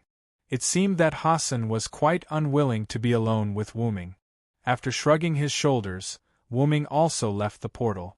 He was ready to head to Abante. Because Abante was hovering vertically over the west village, it was not difficult to find. Wuming came to the monitoring room in Abante and sat down. Speaking of which, this chair is really comfortable. Wuming patted the sofa chair he was sitting on with a comfortable expression. As if it wanted to make Wuming more comfortable, two wooden tentacles stretched out of the floor and started to massage Wuming's shoulders like two hands. Wuming didn't know whether to laugh or cry. "All right, Abant, I appreciate your kindness. Speaking of which, where's Giliel?" The moment Wuming finished speaking, a virtual screen appeared in front of Wuming. The picture on the screen was Giliel. At this moment, Giliel was playing in the nearby mountains. It couldn't be helped. Giliel was unlikely to be with the monkey, and other than the village, there was no one else here. So, Giliel could only entertain herself. This guy. Wuming looked at Giliel, who was playing with a soul-eating beast that Wuming had seen once. Wuming showed a helpless expression. "Giliel, can't you see that demonic beast is about to cry, gate?" As Wuming chanted the spell, a black-purple ripple appeared beside Wuming. At the same time, on the screen, a black-purple ripple appeared below Giliel, who was playing with the demonic beast. Giliel naturally fell into the black-purple ripple and let out a rather cute sound. Ugh! Giliel appeared from the teleportation door beside Wuming and sat on the ground. Master, are you back?" Just as Gopril finished speaking, another black shadow fell out of the portal that had yet to close. It fell straight into Gopril's arms as she sat on the ground. "Oh, my little cutie, have you followed me too?" Giliel smiled and stroked the soul-eating beast's eyeless seaweed head. Then, the soul-eating beast opened its mouth and didn't dare to make any sound. As a demonic beast, it had its own instincts. Its instincts told it that this guy who had been playing with it wasn't someone to be trifled with. The person sitting on the chair over there was even more so. It felt like it was in the stomach of a certain creature, and the surrounding ground and walls gave it a strong sense of crisis. Then keep it and play with it. Remember not to let it run around. It won't do if it hurts someone. Wuming wasn't too concerned about the frightened soul-eating beast. "Yes, thank you for your magnanimity, Master," Giliel said to Wuming with a smile. Then, Giliel came to her senses. "By the way, Master, why did you suddenly come back?" Giliel turned over and sat on the soul-eating beast's back, swaying her legs. "The East Village has been exposed. The villagers of the East Village will move over later." Looking at the villagers of the West Village, who were gathered by Hassan on the screen, Wuming explained to Giliel. "By the way, did anything happen while I was away? For example, did the West Village expose its location?" "Of course not, Master. Abant's monitoring ability is very strong. It has monitored everything within a kilometer of the village. As long as it finds anything unusual, it will tell me." Wuming nodded. After thinking about it carefully, he realized that something was amiss. "In other words, Abant has been doing things these days, and you have been playing?" In an instant, Giliel broke out in a cold sweat. No.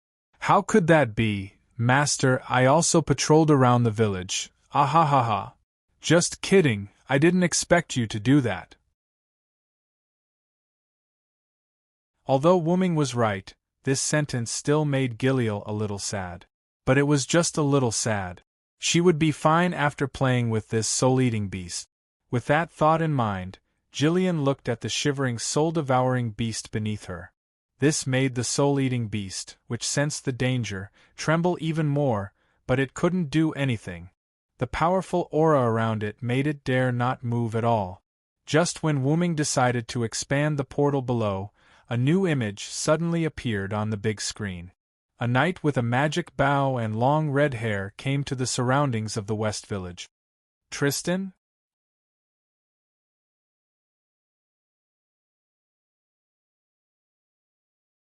Chapter 770. Wu-Ming and Tristan were both knights of the Round Table. The two of them had met not long ago, so Wu-Ming definitely wouldn't recognize the wrong person. Why is Tristan here? Wu-Ming muttered to himself, puzzled. Tristan was clearly imprisoned at the bottom of the pyramid by Ramses II, so why would he come here? Although there was a possibility of impersonation, Wu-Ming felt that there was another possibility, and that was, Ramses II had released Tristan. It would be fine if he was an impersonator, but if he was released by Ramses II, then it would be a great disadvantage. Just like what Ramses II told Wu-Ming, Wu-Ming couldn't be sure if Artoria would attack him with the Holy Lance when the singularity was about to be repaired. Similarly, Wu-Ming couldn't be sure if Ramses II would stab him in the back at the end. After all, if Tristan was released at this time, it would obviously disrupt the normal progress of Wu-Ming and the others. Tristan, who had received the reverse blessing, was very powerful. He was no longer sad and was no longer afraid of poison. Using the invisible vacuum blade to kill could be said to be incomparably cruel. When he was stabbed in the back by Wu-Ming, it was only because Wu-Ming took advantage of Tristan's unfamiliarity with the enemy's intelligence. Wu-Ming relied on Tristan, not knowing that Wu-Ming had the teleportation gate trick, so he directly used the teleportation gate to severely injure Tristan. If Tristan were to go to the village now, perhaps no one would be his match. No, Bedivere said that his arm transformed from the Holy Sword had the ability to restrain and weaken the Lion King's blessing. If Bedivere was here and everyone attacked together, it shouldn't be a problem to force Tristan to retreat. However, Wu-Ming wouldn't let Bedivere suffer so much. Bedivere's body was already riddled with wounds, and every time he used the power of the Holy Sword, it would aggravate his injuries. Let's go, Giliel. Wu-Ming stood up and opened a new teleportation gate. This was a portal that led directly to the surface. It would be too slow to fly over. Yes, master. When Tristan's figure appeared on the big screen, Gopral stood up from the Soul Eater beast's back, or rather, flew up. She could tell that Tristan's sudden appearance had disrupted Wu-Ming's plan. As Wu-Ming's weapon, Tristan naturally had to solve the problem for his master. The master and servant walked into the teleportation gate, leaving the shivering soul-devouring beast alone in Abanti's body. Vaguely, the floorboards began to wriggle as tentacle-like wooden roots quietly approached the soul-devouring beast. Wu-Ming exhorted Giliel as they arrived at the portal on the ground that was connected to East Village through the portal. Someone will come later. Remember to look here. Understood, master. Giliel turned around elegantly, scattering a few feathers. Nodding, Wu-Ming waved his hand, and the portal that could only accommodate one person instantly widened. It could now accommodate more than a dozen people at a time. Then, I'll leave for a while. Opening a new portal, Wu-Ming walked in directly. Where did Wu-Ming go? Wasn't it obvious? He went to look for the rare Tristan that appeared in the wild. On Tristan's side, he was almost at West Village as he pursued the traces of humans. But for some reason, he kept walking around West Village as if he couldn't find the way to West Village. However, no one would believe that a knight of the Round Table couldn't find the way to a mountain village. Suddenly, a voice came from behind Wu-Ming. Long time no see, Mr. Tristan.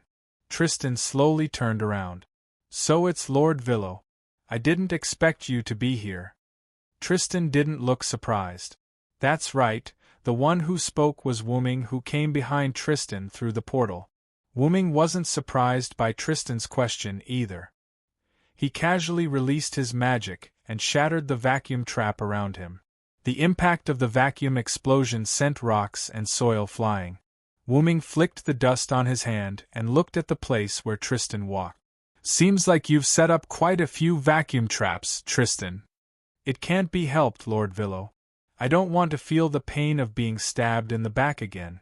As expected, setting up a vacuum trap behind him was to prevent sneak attacks from behind. But you've also set up traps so that the villagers can't escape. Seems like you're quite confident. As long as one looked at it with confidence, one could see that Tristan had set up a lot of vacuum traps in places where it was easier to walk. He even set up a few vacuum traps in places where it was difficult to walk or even impossible to walk through. The vacuum trap Wuming triggered was at the level of a normal person. In other words, as long as a normal person touched the vacuum trap, they would be instantly shredded into pieces by the vacuum trap. Because of the strength of the trap, these traps were useless against Wuming. However, it was a good choice to act as Tristan's detector like before. Didn't the Sun King lock you up? How did you escape? Although Wuming didn't sense the master-slave contract he established with Tristan after meeting him, Wuming was sure that the Tristan in front of him was the real Tristan. Or is it the Sun King who let you go? Whether it was the Sun King or the Lion King, it wasn't difficult for them to come into contact with the contract in Tristan's body. However, Tristan seemed to have learned his lesson after being questioned by Wuming. He just smiled and didn't say anything. Who knows, Lord Villo? He also gave Wuming a shrug. Wuming couldn't help but frown. Judging from Tristan's reaction, it should be the latter. In that case, I'm afraid you won't answer questions like, have you ever returned to the Holy City, or have you ever sent any news back from this village? However, only Tristan responded to Wuming with a smile and the vacuum blade from Tristan's weapon. Bang! The vacuum blade clashed with Wuming's sword and let out an unprecedented, ear-piercing sound. It seemed that Tristan came prepared this time. What a pity, Tristan. Wuming shook his head slowly and pulled out the meteor silver that floated in front of him from the golden ripples. Come on, Tristan.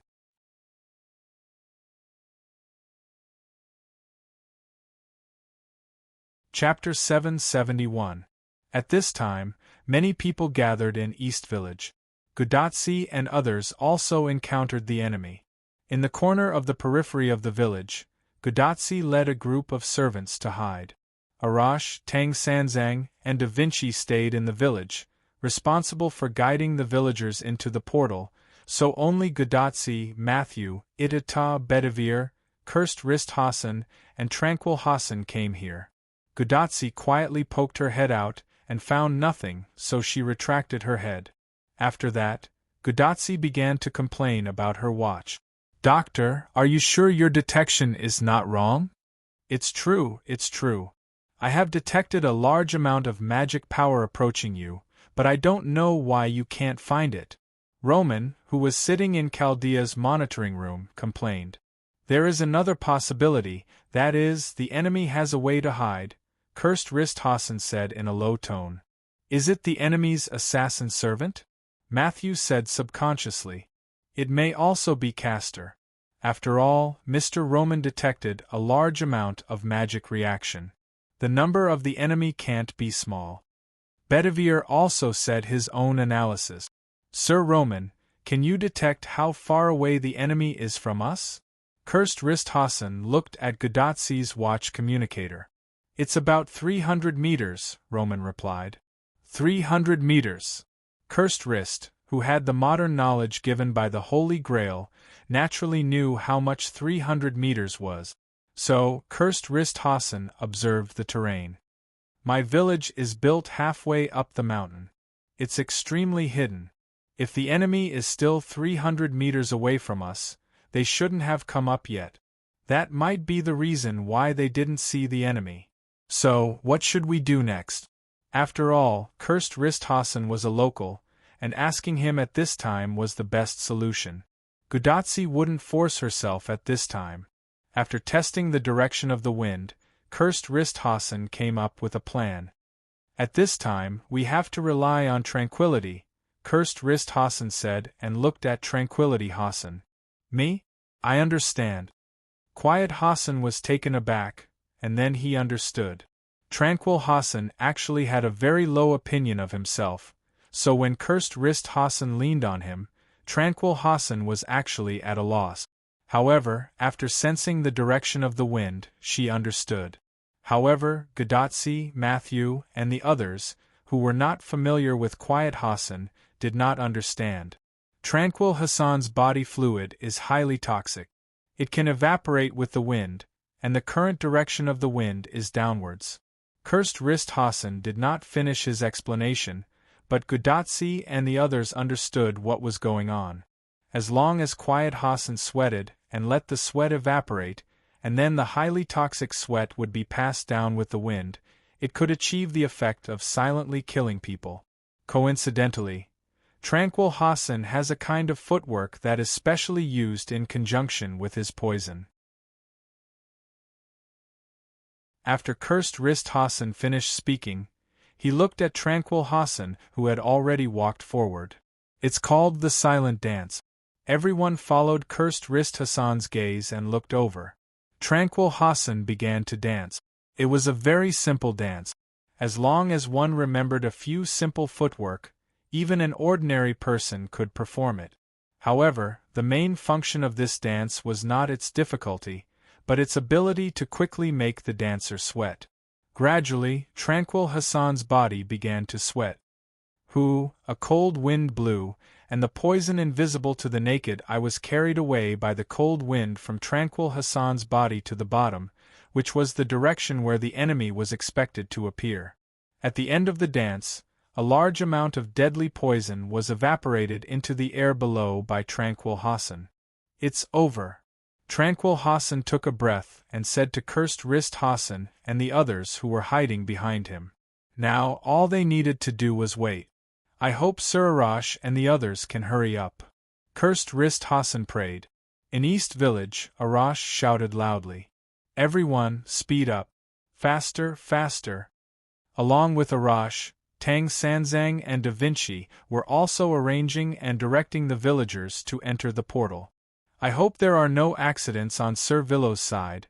Arash looked at the portal worriedly and said slowly. The scene changed to Wuming and Tristan's side. Boom! As if the atmosphere was about to explode, the symphony bombarded Wuming's sword and made an explosive sound. And Wuming's magic power was also like free, crazily releasing magic power as sword aura. Boom! Crack!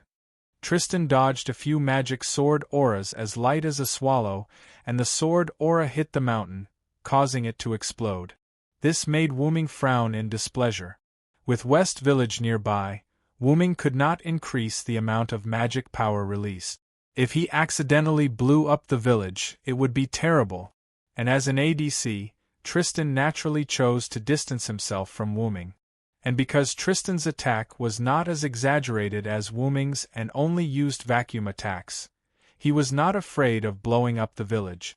Rather, Tristan wished that he had the ability to blow up the village above, but unfortunately, he didn't.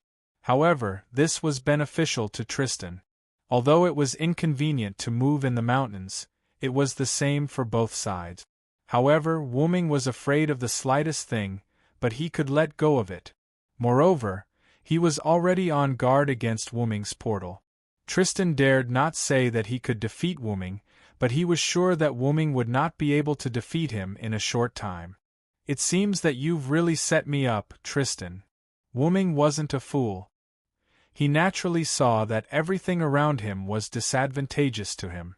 You can't blame me for this, Sir Villo, Tristan replied with a smile. It was impossible to tell that he was a ruthless character who had accepted the reversal. But, aren't you mistaken? Wuming said softly. Wuming had never been a Villo. On the contrary, the Villo had always been him, always been Wuming. Then, let the second round of the game begin, Wuming said and suddenly flew towards Tristan. This gave Tristan a fright. Flying was a dream for ordinary people, and it was the same for knights. Because without magic, it was impossible to fly. And Tristan was a knight, so naturally, he had no fate with flying. I forgot that Sir Villo isn't an ordinary knight. Although there weren't many knights who could use magic, it didn't mean that they didn't exist. Wu Ming was the most mysterious member of the Knights of the Round Table. The fact that he knew magic had spread throughout the Knights of the Round Table. Wasn't the portal the best proof? Tristan scolded himself for underestimating his opponent. However, the most important thing right now was to deal with Wu Ming, who had flown in front of him.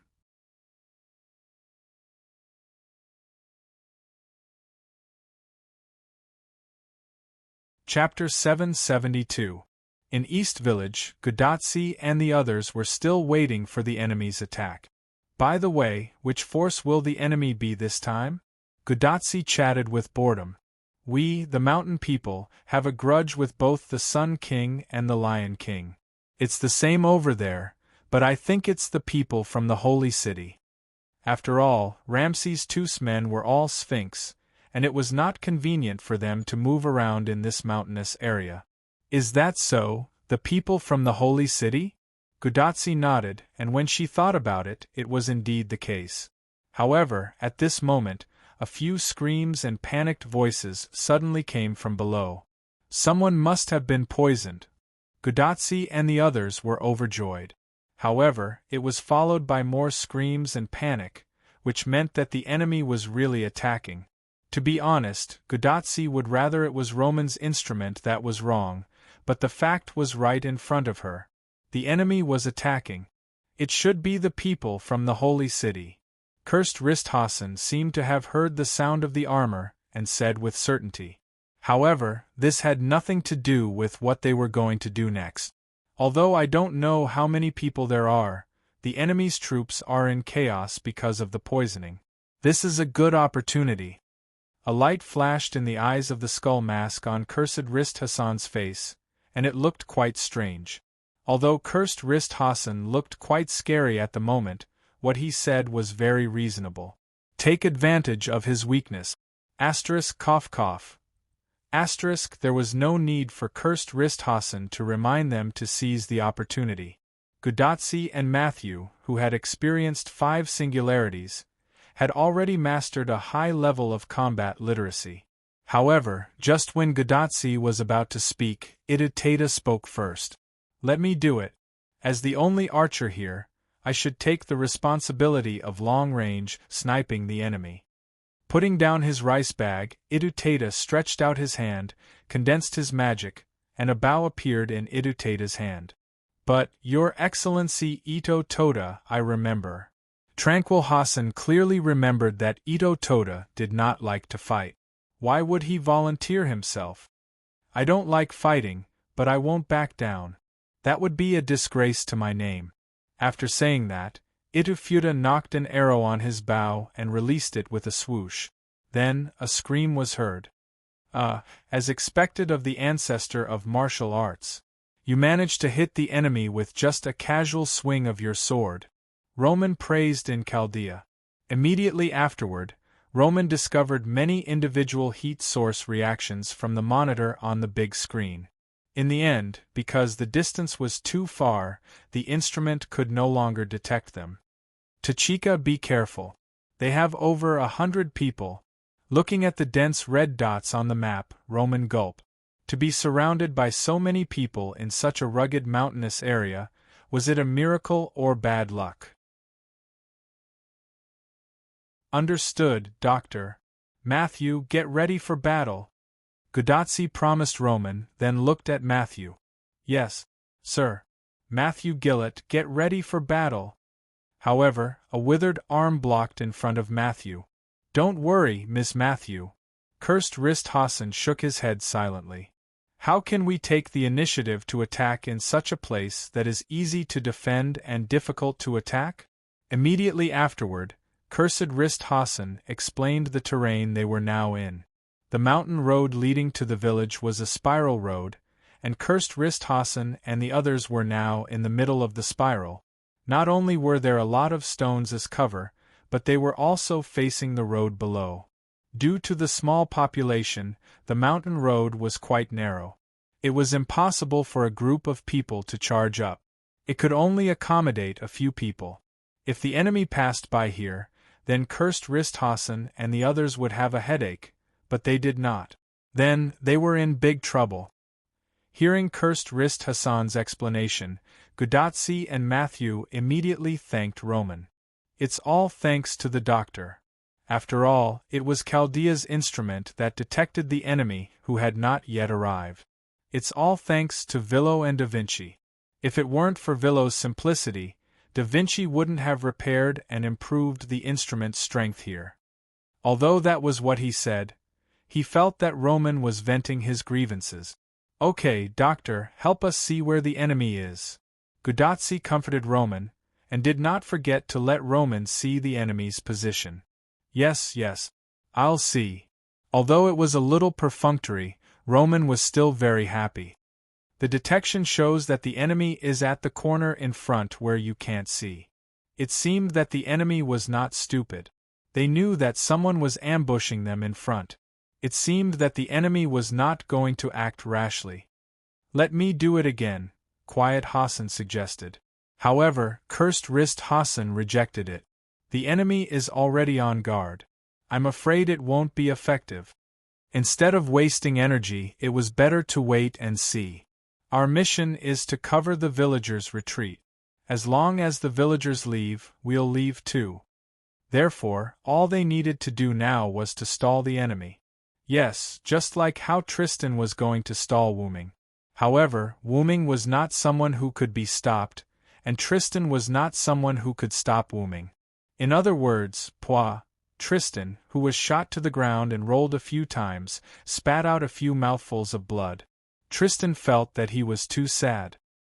He was beaten by Wuming so badly that he spat out blood again.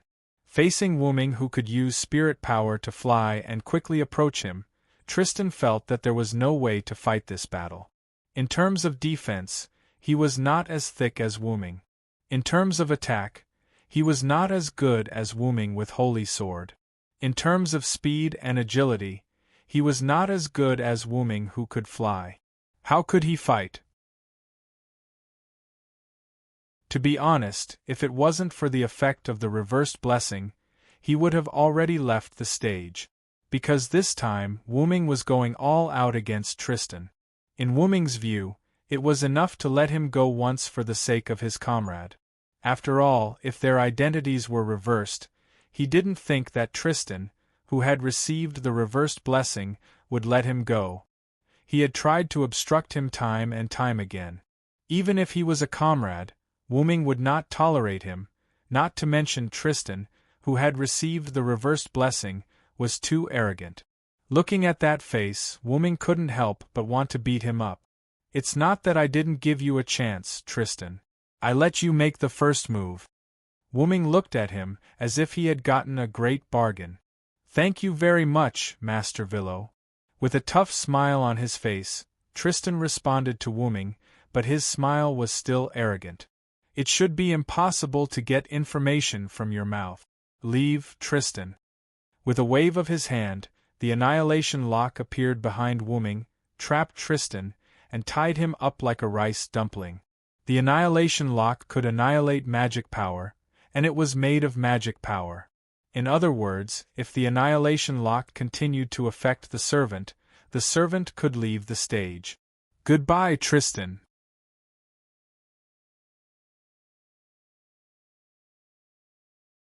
Chapter 773. I wonder how Tachika and the others are doing. While putting away the annihilation lock, Wuming looked in the direction of Nishino village. If Tristan's arrival was not an accident, then there might be enemies in Nishino village. I have to go back and check it out. However, just as Wuming was about to leave, he suddenly stopped. Because Wuming suddenly thought of something that can be used. Nishino village, where Gudatsi and others were. Gudatsi and others were still in a stalemate with the enemies below. And because the enemy had charged several times, Gudatsi and others also knew the identity of the enemy, Knight Su Zheng of the Holy City. Every time the person who charged up was wearing Knight Su Zheng's armor. Although there was a possibility that someone else could impersonate him, the probability was too low. By the way, because of Idata's bow and arrows and cursed wrist Hassan and Huga Hassan's daggers, those knights who charged were repelled. Amazing, worthy of being a hero of the past. Even though he was now very mature, Matthew still looked at these servants with awe. Whether it was the bow, arrow, or dagger, they all hit Knight Su Zheng's knee through the gap in the armor and forced Knight Su Zheng to retreat. Although he also had the advantage of the terrain, a hero is still a hero. Roman, who was assisting in the battle, knew more than Matthew, so Roman also sighed. That's all I can do. Tranquil Hassan said that she did not feel that she was very powerful. Tranquil is right. We, Hassan, are just people who walk in the dark. In the end, we can't do anything. Cursed Wrist Hassan agreed. Then, Cursed Wrist Hassan looked at Idata, who had his bow and arrow aimed below to prevent the enemy's sudden charge. Sir Idata, your skills are beyond my expectations. Originally, Cursed Wrist Hassan only wanted Itoda Sato to deal with Solemn Knight because he was an archer. Who would have thought that Kurodo Ta was so skilled? Cursed Wrist Hassan had never seen Kurodo Ta miss. Basically, every arrow hit the enemy's knee. Haha, Lord Cursed Wrist, you flatter me. I'm just a crude person who likes food. Although he said that, Itafuda actually enjoyed Cursed Wrist Hassan's praise. This was a good reflection that the other party was indeed a bore. Most of the villagers should have moved away by now. We can't keep wasting time like this. The enemy has basically figured out our numbers. Cursed Wrist Hassan was a little worried. Every time the Solemn Knight charged, it was as if the position was predetermined. If Cursed Wrist Hassan and the others attacked, they would gradually expose the number of people who could attack from a distance. If they did not attack, the other party would charge again. And because the other party had groped a lot, the Solemn Knight almost rushed up several times. If it weren't for Matthew and Bedivere to repel the other party when they rushed up, I'm afraid the enemy would have already rushed up. However, because of this, the other party almost figured out the exact number of people on their side again. All kinds of phenomena showed that the other party had a wise commander. As long as he was given a little more time, he would probably command the Solemn Knight to charge up. With this thought in mind, Cursed Wrist Hassan suddenly realized something. How long has it been since the other party launched a charge? About 10 minutes, Roman, who was a combat support, reported. But if I remember correctly, the Solemn Knight's charge is very regular. About 5 minutes, Roman said again. Could it be that the other party has made a new move? Gudatsi also realized the problem. Since the other party has broken the pattern, I'm afraid it's really like what Her Excellency Tachika said. The other party has made a new move. Quietly poking his head out, Cursed Wrist Hassan looked down and found that the other party did not show any signs of charging again. Then, Cursed Wrist Hassan looked at Gudatsi and spoke as if he was asking for a discussion. Let's retreat, Her Excellency Tachika. Staying here now was tantamount to waiting for death. Besides, the villagers of Dongji village were almost done with their relocation. After Gudatsi nodded, everyone immediately began to retreat toward Dongji village. At the corner below, the Solemn Knight lined up neatly on the mountain road. The commander at the front was a knight in purple armor and a girl with brown skin wearing revealing clothes. The two of them were Lancelot and Nidicles. There was no doubt that the magician who helped the Solemn Knight army advance was Nidicles. What's wrong, Lancelot Knight? Aren't you going to charge? The other party might have run away. However, in the face of Nidicles' words, Lancelot just closed his eyes. I know what I'm doing. What a joke. Although his daughter did not notice him, he did notice the other party. It was not easy to find the organization, Wuming, in order to impress his daughter. How could he go against his daughter at this time? If she could say, "You did a great job, Dad," when the time came, he would die without regrets. So, it was fine to drag it out now. Even if the higher-ups held him accountable afterwards, what was there to be afraid of? Anyway, he would have to turn against them later. This was Lancelot's fantasy in his mind with his eyes closed. Nitocles looked at Lancelot with a rather wretched smile with disgust. Obviously, he looks okay, but he actually shows such a smile. It's really disgusting. But it's good not to attack. Anyway, Sir Osmendes only said to help the people of the Holy City. I used magic to bring the other party's troops here, which can be considered as help. In fact, it was not only Lancelot who discovered Matthew through the last wave of the previous charge, but Nitocles also discovered Matthew. However, although it was Sir Osmendes's idea, Nitocles would be happy if she could comply with Sir Osmendes's idea and at the same time ensure the safety of Matthew and the others. Anyway, she was not from the Holy City, and the Lion King had no right to question her. When the time came, she could just push the responsibility to Lancelot. In this way, the two leaders stopped communicating and were in a stalemate. This made the solemn knights suffer. They could only wait here foolishly. It could not be helped. As a knight, the most important thing was to obey the orders of the higher-ups. If something happened, they could just push the responsibility to the leader, Lancelot. It was impossible for Lancelot to betray them. In this way, the solemn knights also relaxed. A large group of people waited here quietly, waiting.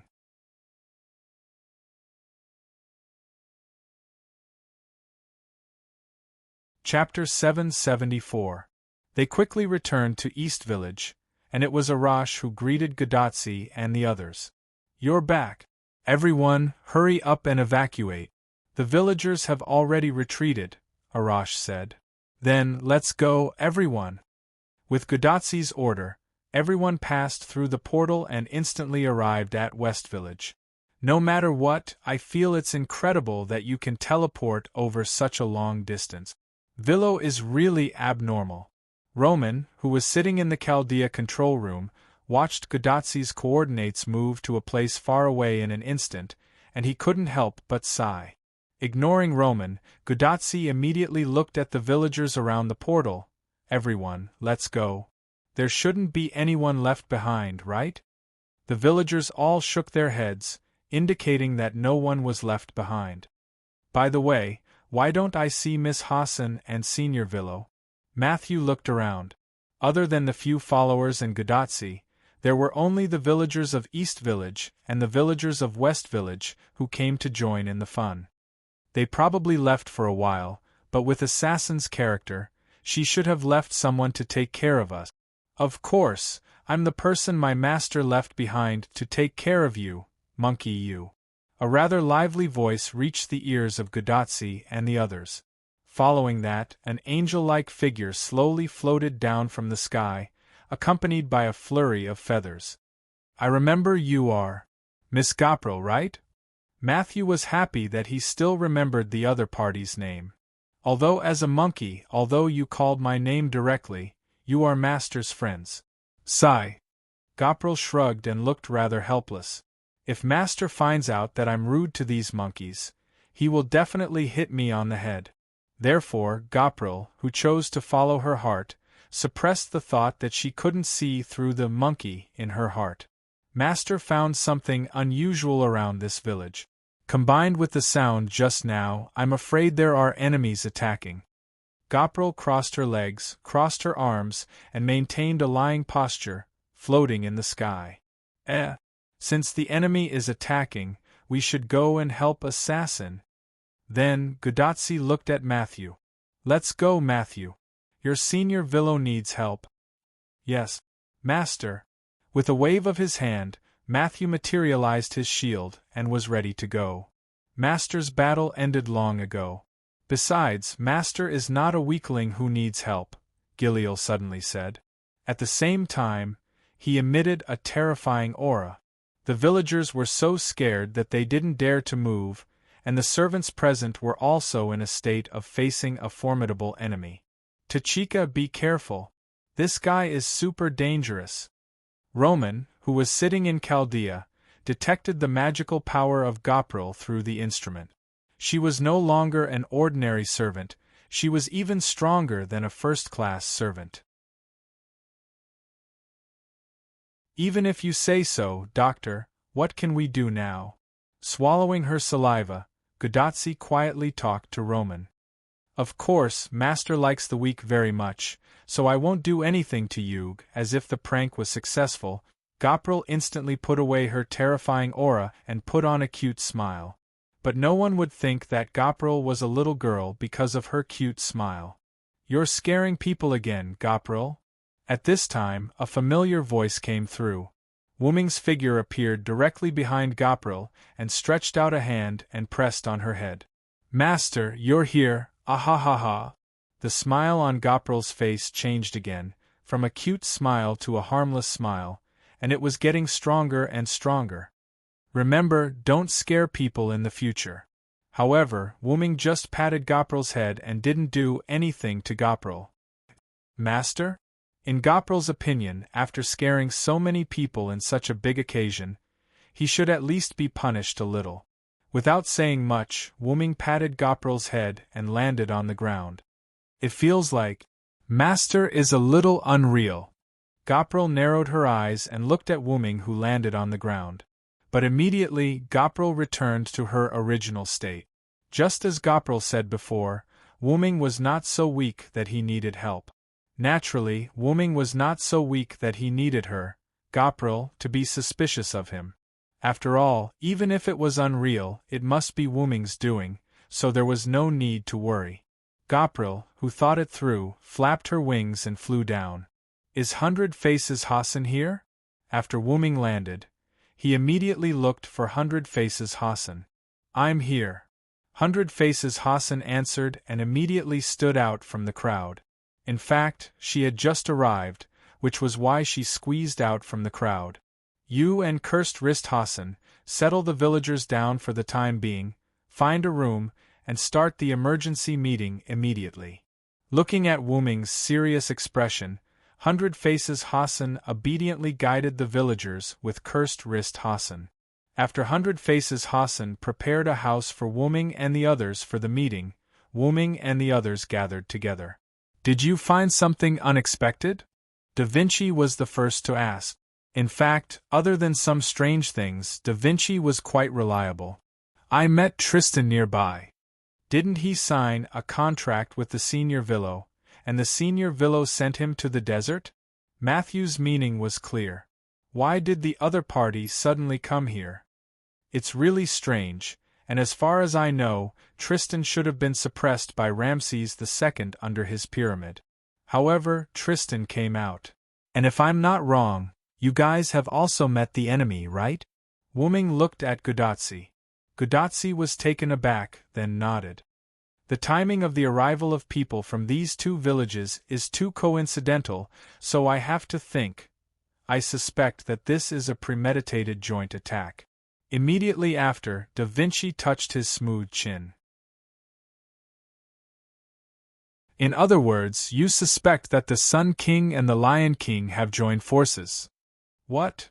Gudazzi and the others were obviously shocked. That's impossible.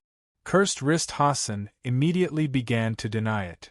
The Sun King and the Lion King fought for so long, and in the end, because of the stalemate, they were forced to make a non-aggression agreement with each other. I don't think these two enemies will join forces. However, Wuming did not agree. There are no eternal enemies, only eternal interests, not to mention. Wuming paused and did not say anything else. Da Vinci, who probably guessed it, just smiled and did not speak. The others could not guess. In the end, Bedivere, as a Knight of the Round Table, spoke. Maybe it's because they have a new enemy.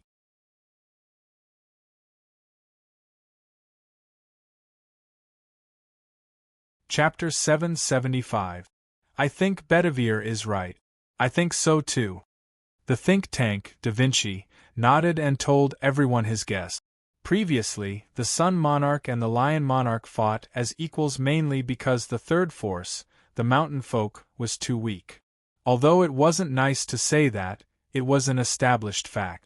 But now there's a new force, which is the new force of angels summoned by the Villo himself.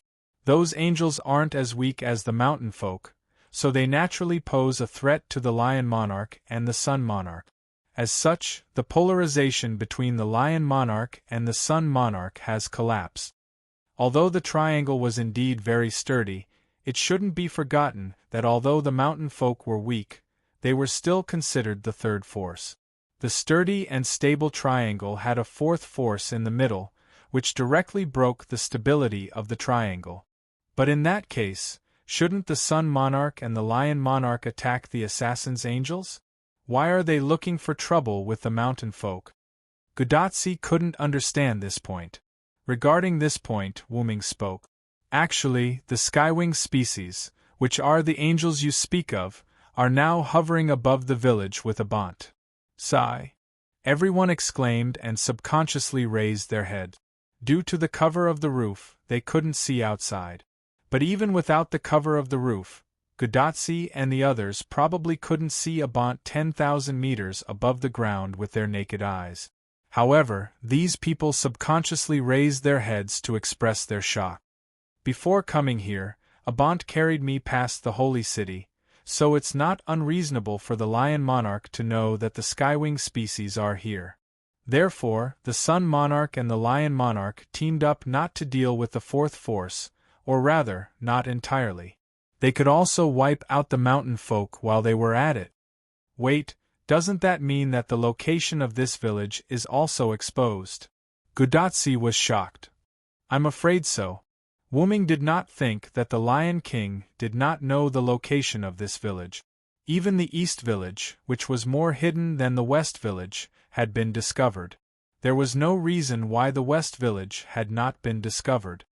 Although that is the truth, fortunately, Tristan has already left the stage. Holy City has lost another fighting force. This was Wuming's assurance after personally sending Tristan off. Moreover, now that we are all here, and Abanti is still in the sky, even if the Lion King uses the Holy Spear to attack, it won't have much effect. This can be considered a piece of good news amidst the misfortune. Sitting in Chaldea's control room, Roman leaned back and sighed.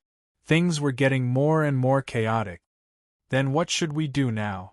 Should we attack the Lion King directly or change our plan? Cursed wrist, Hassan said as he looked at Wuming, who had vaguely become the backbone of the entire team.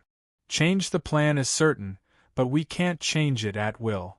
After Wuming finished speaking, he crossed his chest with one hand, touched his chin with the other hand, and began to think.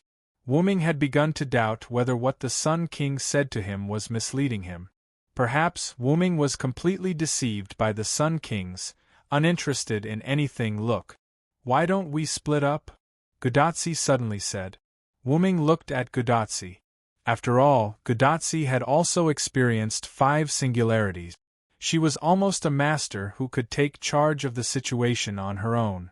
Since she made a suggestion, he had to listen to it. Assassin, you should be able to take your angels to attack the holy city. Then, I will take the remaining servants to the desert to find the Sun King. However, as soon as Gudatsi finished speaking, Wuming denied it. No, you can't beat the Sun King. As long as his shrine is still there, he will not die. Not to mention how huge his shrine complex is, it is not easy to destroy it. Ramses II still has the avatar of the sky god around him. Although Nidicles looked very weak, so weak that she was almost kidnapped by Hassan, she was still a character that could not be underestimated. At that moment, Da Vinci suddenly interrupted. The enemy we encountered had the help of a caster servant. There shouldn't be any powerful caster in the holy city, right? After all, they were all knights. In the face of Da Vinci's question, Wuming answered truthfully. The only person with the potential of a caster is a berserker. Although she can also use the caster's power, from the perspective of her identity, it should be impossible for her to follow the army. So, in the East Village, the caster who helped the Holy City's team should be Miss Nidicles. Matthew felt that he should have guessed correctly. After all, it was a cooperation. The Sun King sent someone, Nidicles, to the Lion King, and the Lion King also sent someone, Tristan, to the Sun King. And it also explained why Tristan came to the West Village near the desert. This was a cooperation, wasn't it? Even if Nitocles is not on the Sun King's side, Ramses II, who has the blessing of the Great Shrine, is not something you can deal with. Even if it was Wu Ming, it would be quite difficult for him to defeat Ramses II with the blessing of the Great Shrine. Even Wu Ming was quite difficult, let alone others. That was why Wu Ming was not optimistic about Gudatsi. There was no other way. Wu Ming had a lot of servants, but they were not elite. But looking at the Lion King and the Sun King, even if their subordinates were dead, they were still very strong. What's more, their subordinates were not dead yet. So, how about we attack the Holy City, and the senior Vilo go to the Sun King's side? Matthew said. Since they couldn't do it, then Wu Ming should do it. However, Wu Ming shook his head. No, I have something to confront the Lion King face to face, and… Wu Ming paused. The Lion King is not someone you can defeat. You may not be able to pass Gawain's test alone. Well, Matthew sighed. What should they do? In fact, Wu Ming had a way. After all, he had already used that, but he wanted to see how Gudatsi would choose. When Wu Ming was at his wits' end, Gudatsi suddenly thought of something. By the way, what about Wang Hasan? When Gudatsi said this, everyone also reacted. Yes, Gudatsi and the others did not go to Wang Hasan to travel, but to ask for help. Since Gudatsi and others returned safely, and they also got the approval of the first Hasan, then the first Hasan would definitely help Gudatsi. Although Wang Hasan didn't say how to help us, he said that as long as we encounter difficulties, he will definitely come to help us. Gudatsi's eyes were quite firm. She believed that Wang Hasan would not go back on his word.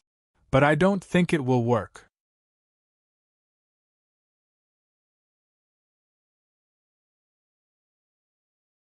Chapter 776. I don't think the first Hasan will be of any help to you in defeating Ramses II. You should know that Ramses II is a man whose head was once cut off by the first Hasan, but Ramses II is still not dead. He relied on his great shrine to reconnect his head and body. What?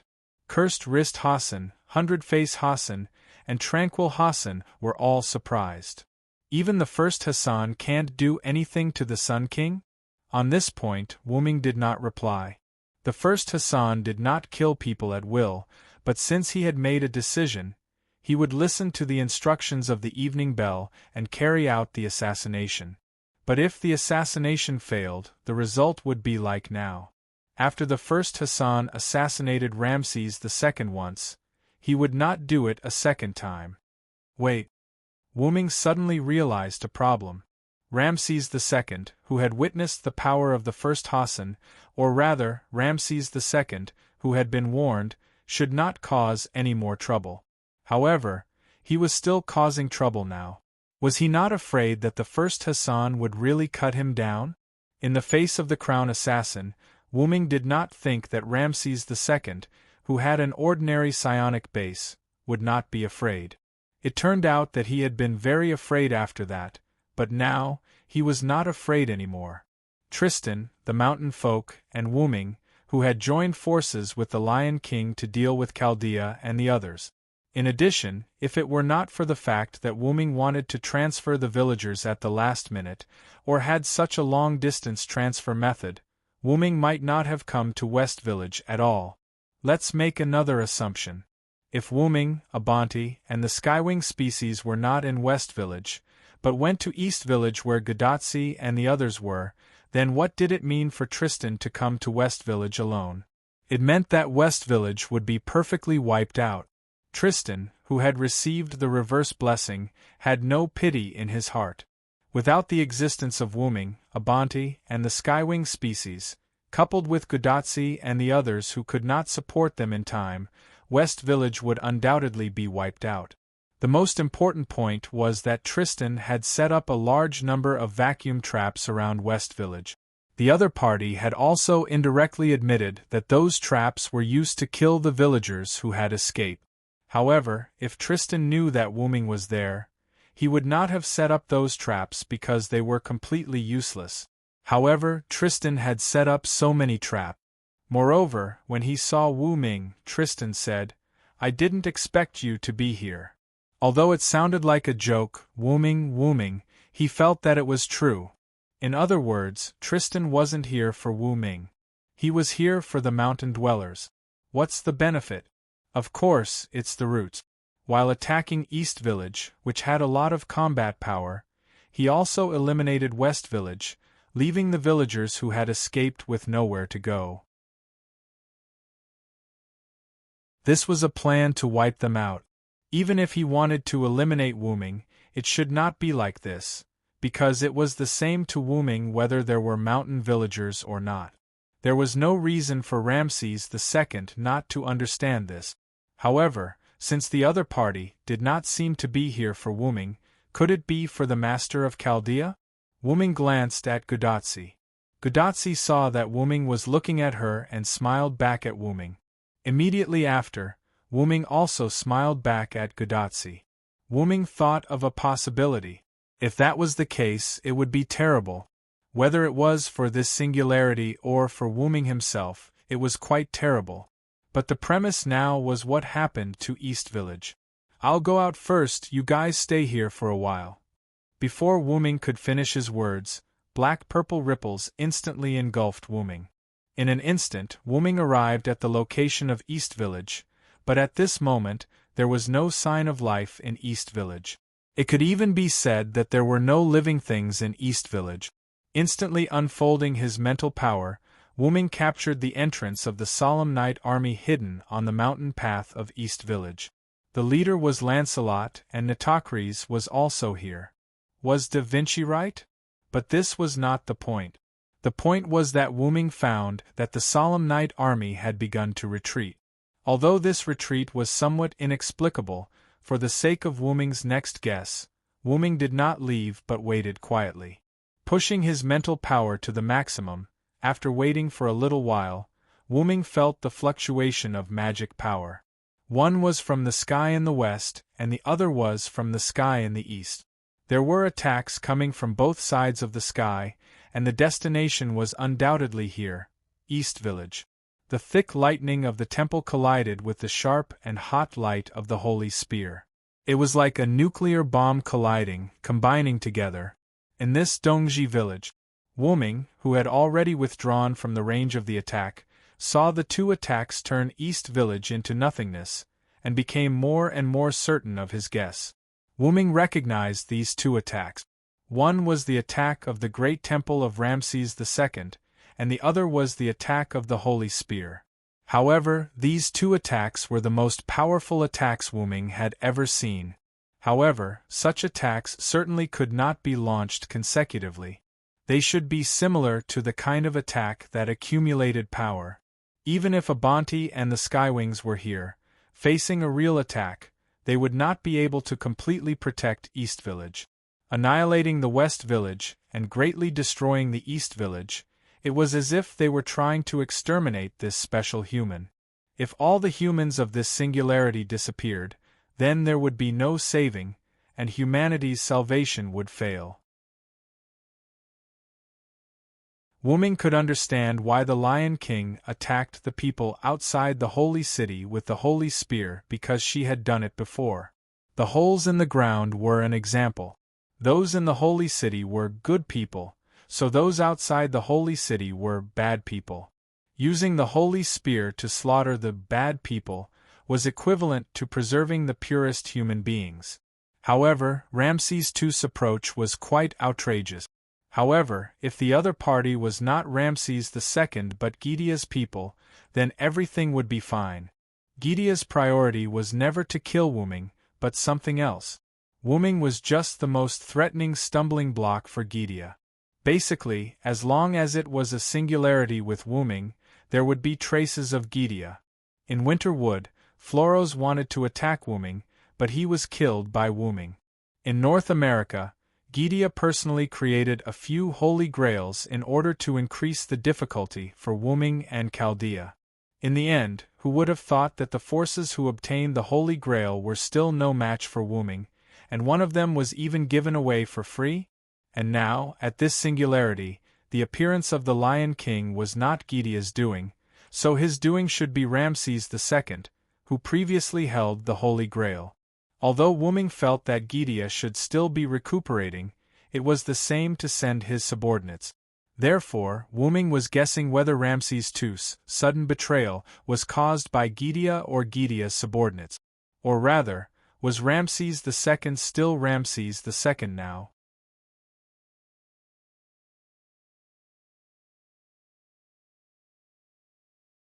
Chapter 777.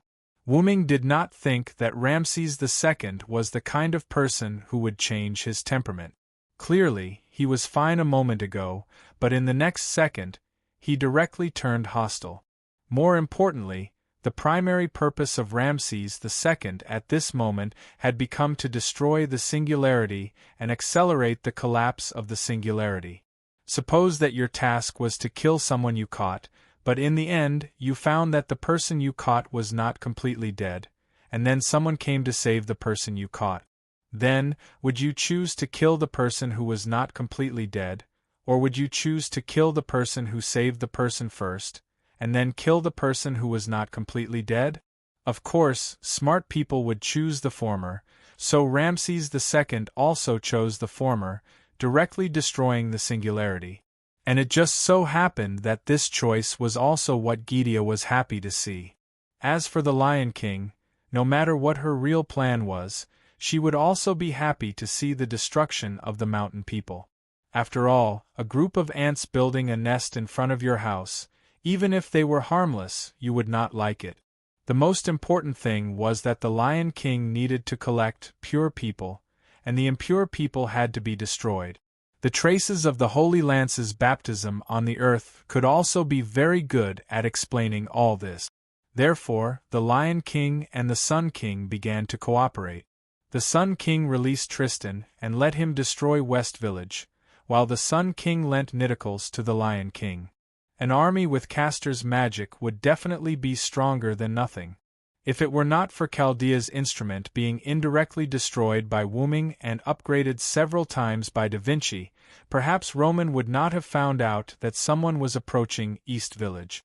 If that was the case, by the time he found out, the Solemn Night would have already come to the entrance of the village. Although the Solemn Night could not defeat the servants, let alone Wuming and Wuming's Skywing species, he could not withstand the Solemn Night's many people, and the Solemn Night could fight a war of attrition. Moreover, the Solemn Night did not need to wipe out the villagers of East Village. What was the role of the Solemn Night?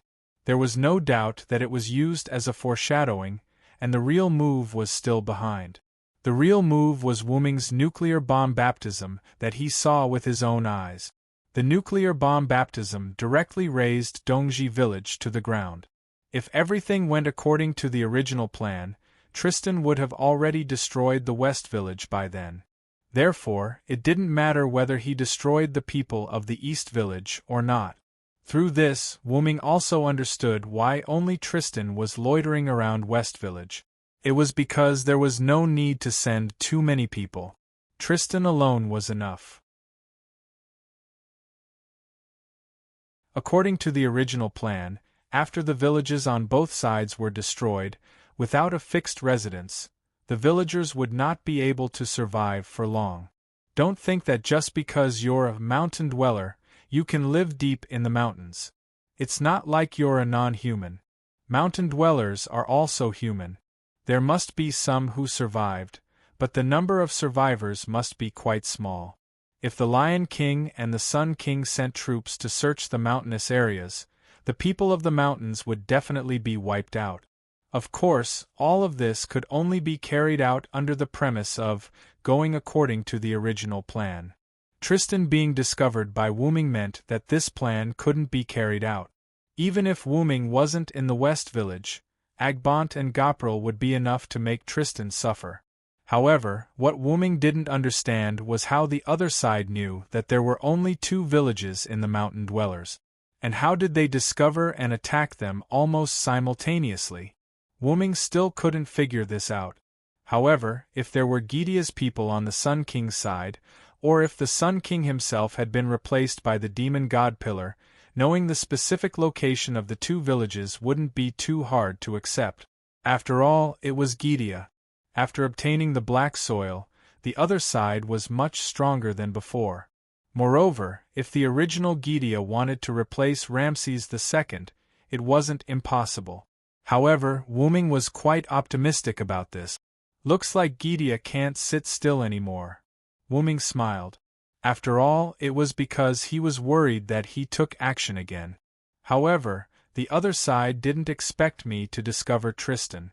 They also didn't expect me to be able to transfer the villagers of the East Village to the West Village. However, if they continued to wait, the other side might make a comeback. This wasn't what Wu-Ming wanted to see. As the saying goes, offense is the best defense. Even if the plan of Wu-Ming's group was disrupted, because of Wu-Ming, the other side's plan was also disrupted. Next, it would depend on who made the first move. Then, let's go back first, Wu-Ming said. Gudatsi and the others were probably anxious from waiting. With a wave of his hand, Wu-Ming opened a teleportation gate and directly went in. In an instant, Wu-Ming returned to the temporary meeting room in the West Village. As soon as Wu-Ming returned, Gudatsi immediately pounced on him. Assassin! We have a way to deal with the Sun King! Gudatsi was quite excited, like a golden retriever eager to be patted by its owner. After patting Gudatsi's head, Wu-Ming said, "Then tell me, what is the way?" At this time, the servant who had the ability to solve the problem of Ramses II's shrine stood up. About the great shrine of Ramses II, my noble phantasm should be able to destroy it. Wu-Ming took a closer look and it turned out to be Arash. So that's how it is. The earth-shattering strike was sublimated and became a noble phantasm. Although that was what he said, Wu-Ming was a little worried. So, what was the price? Was it like the legend where the body was directly torn apart? However, Wu-Ming did not ask, and the other people did not speak. Even Roman in the control room did not speak this time. As long as the great shrine is destroyed, the Sun King should not have that kind of powerful immortal ability. At that time, with the help of King Hassan, we can defeat the Sun King. Gudatsi was full of confidence. However, Tachika, you still have to be careful. Wu-Ming looked serious. Anyway, the other party is also a top-level servant. It's impossible for the shrine to be destroyed. I will be careful. Gudatsi smiled and nodded. However, Gudatsi pulled Matthew over. And Matthew will protect me, don't worry. Yes, Vilo-senpai, I will protect Master. Although he was a little flustered because of Gudatsi's sudden attack, Matthew still replied with confidence. Seeing such a scene, Wu-Ming was almost relieved. Wu-Ming took Gudatsi's hand and said blessings. May the root be with you. No one noticed that a strange command spell was attached to Gudatsi's shield-type command spell. Wu-Ming's strange blessing made Gudatsi stunned, but since it was a blessing, she accepted it. Right. Gudatsi suddenly thought of something. Assassin, do you know what happened to the explosion and the lightning in the sky?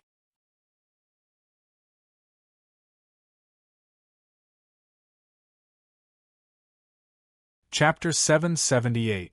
Of course I know, and this has a lot to do with me verifying whether my guess is correct. Afterward, Wu-Ming looked around at everyone. Do you want to listen to my analysis? In this regard, everyone gave the same answer. Of course. Afterward, Wu-Ming told everyone about the explosion of East Village, the joint attack of the Sun King and the Lion King, and Wu-Ming's own conjecture. Of course, Wu-Ming replaced the part about Gidea with the part about the Magic King. After all, in the eyes of Matthew and the others, the Magic King was the culprit. Roman, who was sitting in the Chaldea control room, sighed for a minute. Because Wu-Ming had already sorted out his thoughts, he spoke very quickly. In other words, we are now attacked from both sides. Although the situation was very bad, Da Vinci could still laugh. As expected of Da Vinci's kin. After listening to Wu Ming's explanation, Matthew looked incredulous. This is too, the Sun King, who was originally neutral and had indirectly helped them, suddenly joined forces with the Lion King and launched such a powerful attack on them. This not only made Matthew somewhat unacceptable, but Gudatsi was also surprised. Of course, these are just my guesses. No one said that this is right. Wu Ming shrugged. Although Wu Ming said so, but, according to the Villow's logic, this is probably the case. Roman, who was in the Chaldea control room, said regretfully, "Indeed, everything that is happening now is basically the same as the Villow's conjecture. It can't be denied even if you want to." Da Vinci still said in a relaxed tone, "If the Magic King came in person, that would be terrible." Matthew was quite worried. "Don't worry, Matthew, the Magic King can't come in person." Da Vinci's words made him feel surprised. This was what Wu Ming had wanted to say. Da Vinci smiled faintly when he saw Wu Ming's astonished expression. "We're just struggling at death's door. If the Magic King wants to wipe us out, he can easily do it. Plus, he said that we can't be considered a threat if we haven't dealt with the 7 singularities. Why would such a proud Magic King lower himself to come here?" Geniuses were indeed geniuses. Their understanding was also different from ordinary people. After hearing Da Vinci's words, I suddenly feel much more at ease. Gudatsi patted her chest and took a deep breath. Actually, if one thought about it carefully, this was indeed the case, because that was without Wu Ming. If not for Wu Ming, Tristan would not have gone to the Sun King's place. If not for Wu Ming, the Sun King would not have been suspected of being possessed and betrayed. Wu Ming felt that these 2 points were very important. If not for him, perhaps Gudatsi and the others would have a smoother time. However, at this point there were no ifs. Therefore, Wu Ming was still very worried. Compared to your focus, I'm more surprised that the Ramses II mentioned by this guy has been replaced. 100 Faces Hassan also spoke. After all, 100 Faces Hassan was a Hassan from a village near the desert. Although she did not have a direct conflict with the Sun King, she had witnessed the Sun King's power. He was a powerhouse full of majesty and dominance. This was as shocking as Ah Fu suddenly saying that she was actually a real girl and even showing that she did not have a big treasure. It's indeed a little unbelievable. Cursed Wrist Hassan also nodded. I'm just guessing. The truth can only be determined after seeing the person in person. Wu Ming shrugged, indicating that he was innocent. No matter what the truth is, all of you need to be 120% vigilant. This was the only point that everyone must be clear about. Understood. Gudatsi saluted Wu Ming, indicating that she understood. Nodding, Wu Ming looked at everyone. There's no time to lose. Everyone, let's go now and try to fix this singularity today. Huh. Can it be so fast? Roman was quite surprised. Not to mention rushing, even fighting would take some time. Of course it can be so fast. After all, I'm here. Wu Ming snapped his fingers. In an instant, a dark purple portal opened under Gudatsi's feet. Ah, senpai. Accompanied by Gudatsi's scream and Matthew's wail, Gudatsi disappeared instantly. But then, Gudatsi fell from the portal that appeared above Wu Ming. However, Wu Ming carried Gudatsi in a princess carry. Woo-woo. You really scared me, assassin. Gudatsi hugged Wu Ming's neck and acted coquettishly. This made Hassan, who had been quiet on the side, quite jealous. I'm sorry, Wu Ming said apologetically. He only wanted to make a small joke. And Matthew also breathed a sigh of relief. Phew, senpai is fine. Senpai Villo, don't make such jokes in the future. In the end, Matthew puffed up his cheeks and looked at Wu Ming rather angrily. If Lancelot was here, he would probably have a nosebleed. Wu Ming thought so. Then Wu Ming put Gudatsi on the ground, walked to Matthew, and put his hand on his little head. I'm sorry, I won't be so sudden next time. Forgive me, my dear Junior. Okay. Matthew nodded with a flushed face. He couldn't help it. Wu Ming's smile was too lethal. Gudatsi immediately ran over and separated Wu Ming and Matthew, and hugged Matthew protectively in her arms. Okay, don't bully my Matthew, really," although that was what she said. Gudatsi actually had a coquettish look on her face, which was quite pleasing. "Well, can we get back to the topic?" As an honest person, Cursed Wrist Hassan raised his hand. Wu Ming smiled awkwardly, and then became serious. "As you can see, I can connect the places I've been to. I've been to Ramses II's Grand Temple, so I can create a passage that leads directly to the vicinity of the Grand Temple." Wu Ming had been to Ramses II's place, so there was no problem in building a portal here. Everyone nodded in agreement. Everyone was quite satisfied with this direct home invasion move. But at this moment, Cursed Wrist Hassan asked again. "Don't you need to leave a few servants here? I'm still worried about the safety of this village. If they all left, what if the enemy attacked again?" This was also very likely. "Direction, Abant won't leave." Wu Ming pointed to the sky. Cursed Wrist Hassan did not speak, and seemed to be thinking. "Don't worry, Cursed Wrist, that big guy is still very reliable." As Abant, who had guarded the village for a while, 100 Faces Hassan was quite satisfied with Abant. Since 100 Faces Hassan said so, then okay. Cursed Wrist Hassan compromised, and the last one to speak was Gudatsi.